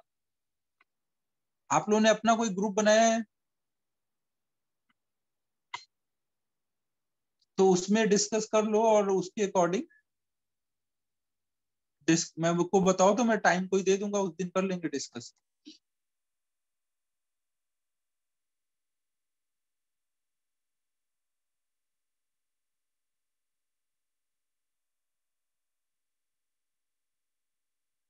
केवीपीवाई के लेक्चर अब कुछ दिन बाद स्टार्ट होंगे, और वो भी संडे संडे ही होंगे। अभी कुछ दिन बाद स्टार्ट करेंगे।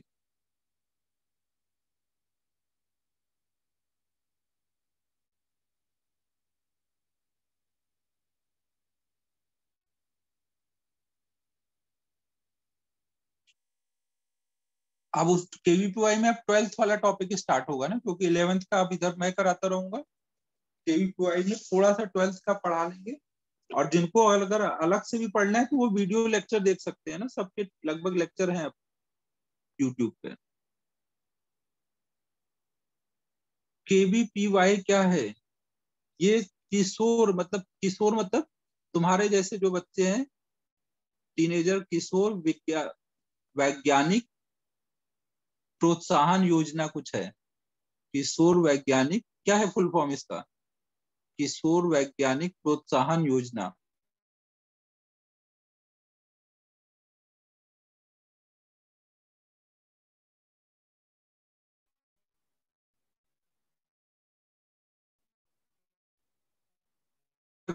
इस पे अब देखो क्या होगा।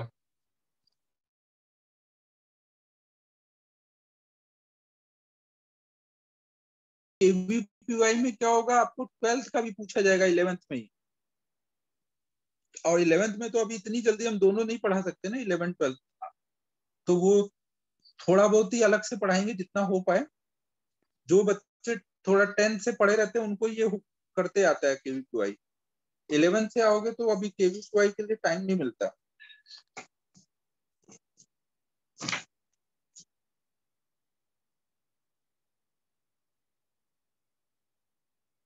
होमवर्क बच्चों आज अभी नहीं दे पाऊंगा, थोड़ा और पढ़ाना पड़ेगा तब होमवर्क देते जाएगा। 1 मिनट रुको, 1 मिनट, कुछ कुछ हो जा रहा है। 1 मिनट, कुछ क्वेश्चन दे दूंगा। होमवर्क में देखो बहुत अच्छा चल रहा है तेजस, कोई लैग नहीं आ रहा है। इन टेक्स्ट एक्सरसाइज 5, ये तेजस होमवर्क के नाम पर बोल रहा है कि लैग आ रहा है।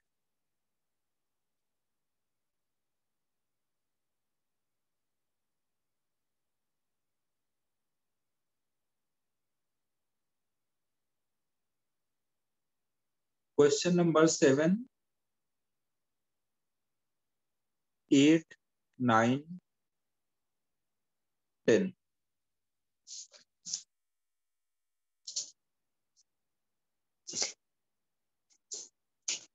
एक्सरसाइज 1 में भी देखता हूँ कुछ है क्या इससे देने। एक्सरसाइज 1 से अभी तक कुछ दिया है होमवर्क? हाँ दिया था ना एक बार, जब तुम लोगों ने भर भर के डाउट पूछे थे।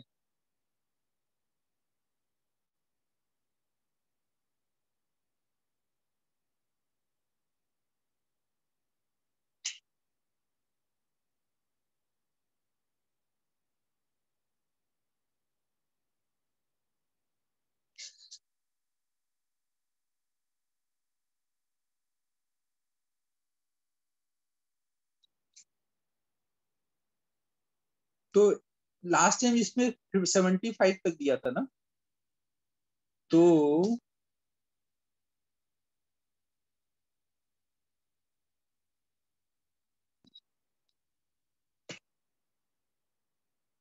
एक्सरसाइज 1 में क्वेश्चन नंबर 76 से 83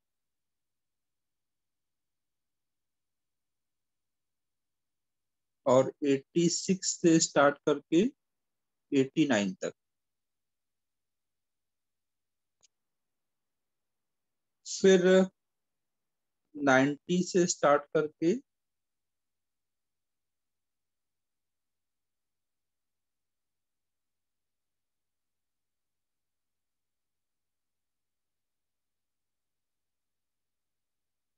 92 तक।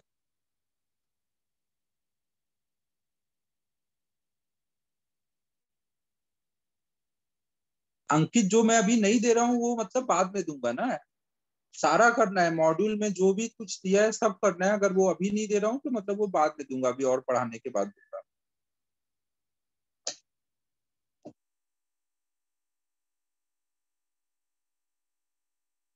कोई नहीं, इस बार उम्मीद है कि कम डाउट आएंगे। बाकी मैंने देखो इसके सलूशन भी डाले हैं इस पे ग्रुप पे, तो आप तुरंत तो मत सलूशन देखना, पहले पूरा होमवर्क ट्राई कर लो।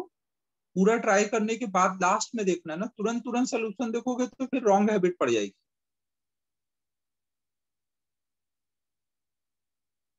समरन अब देखेंगे नेक्स्ट क्लास में, अभी जो दिया वैसे ट्राई करना, सॉल्यूशन देख लेना।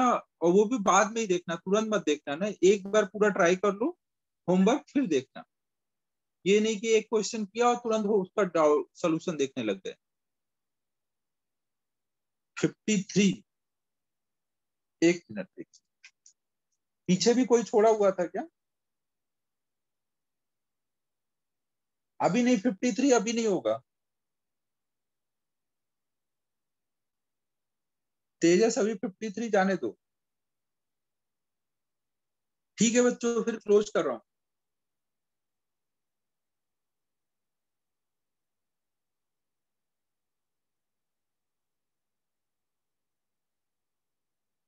सेकेंड बैच का लेक्चर क्यों अभी?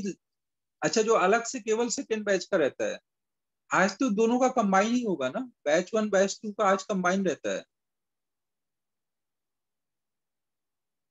ठीक है, फिर क्लोज कर रहा हूँ।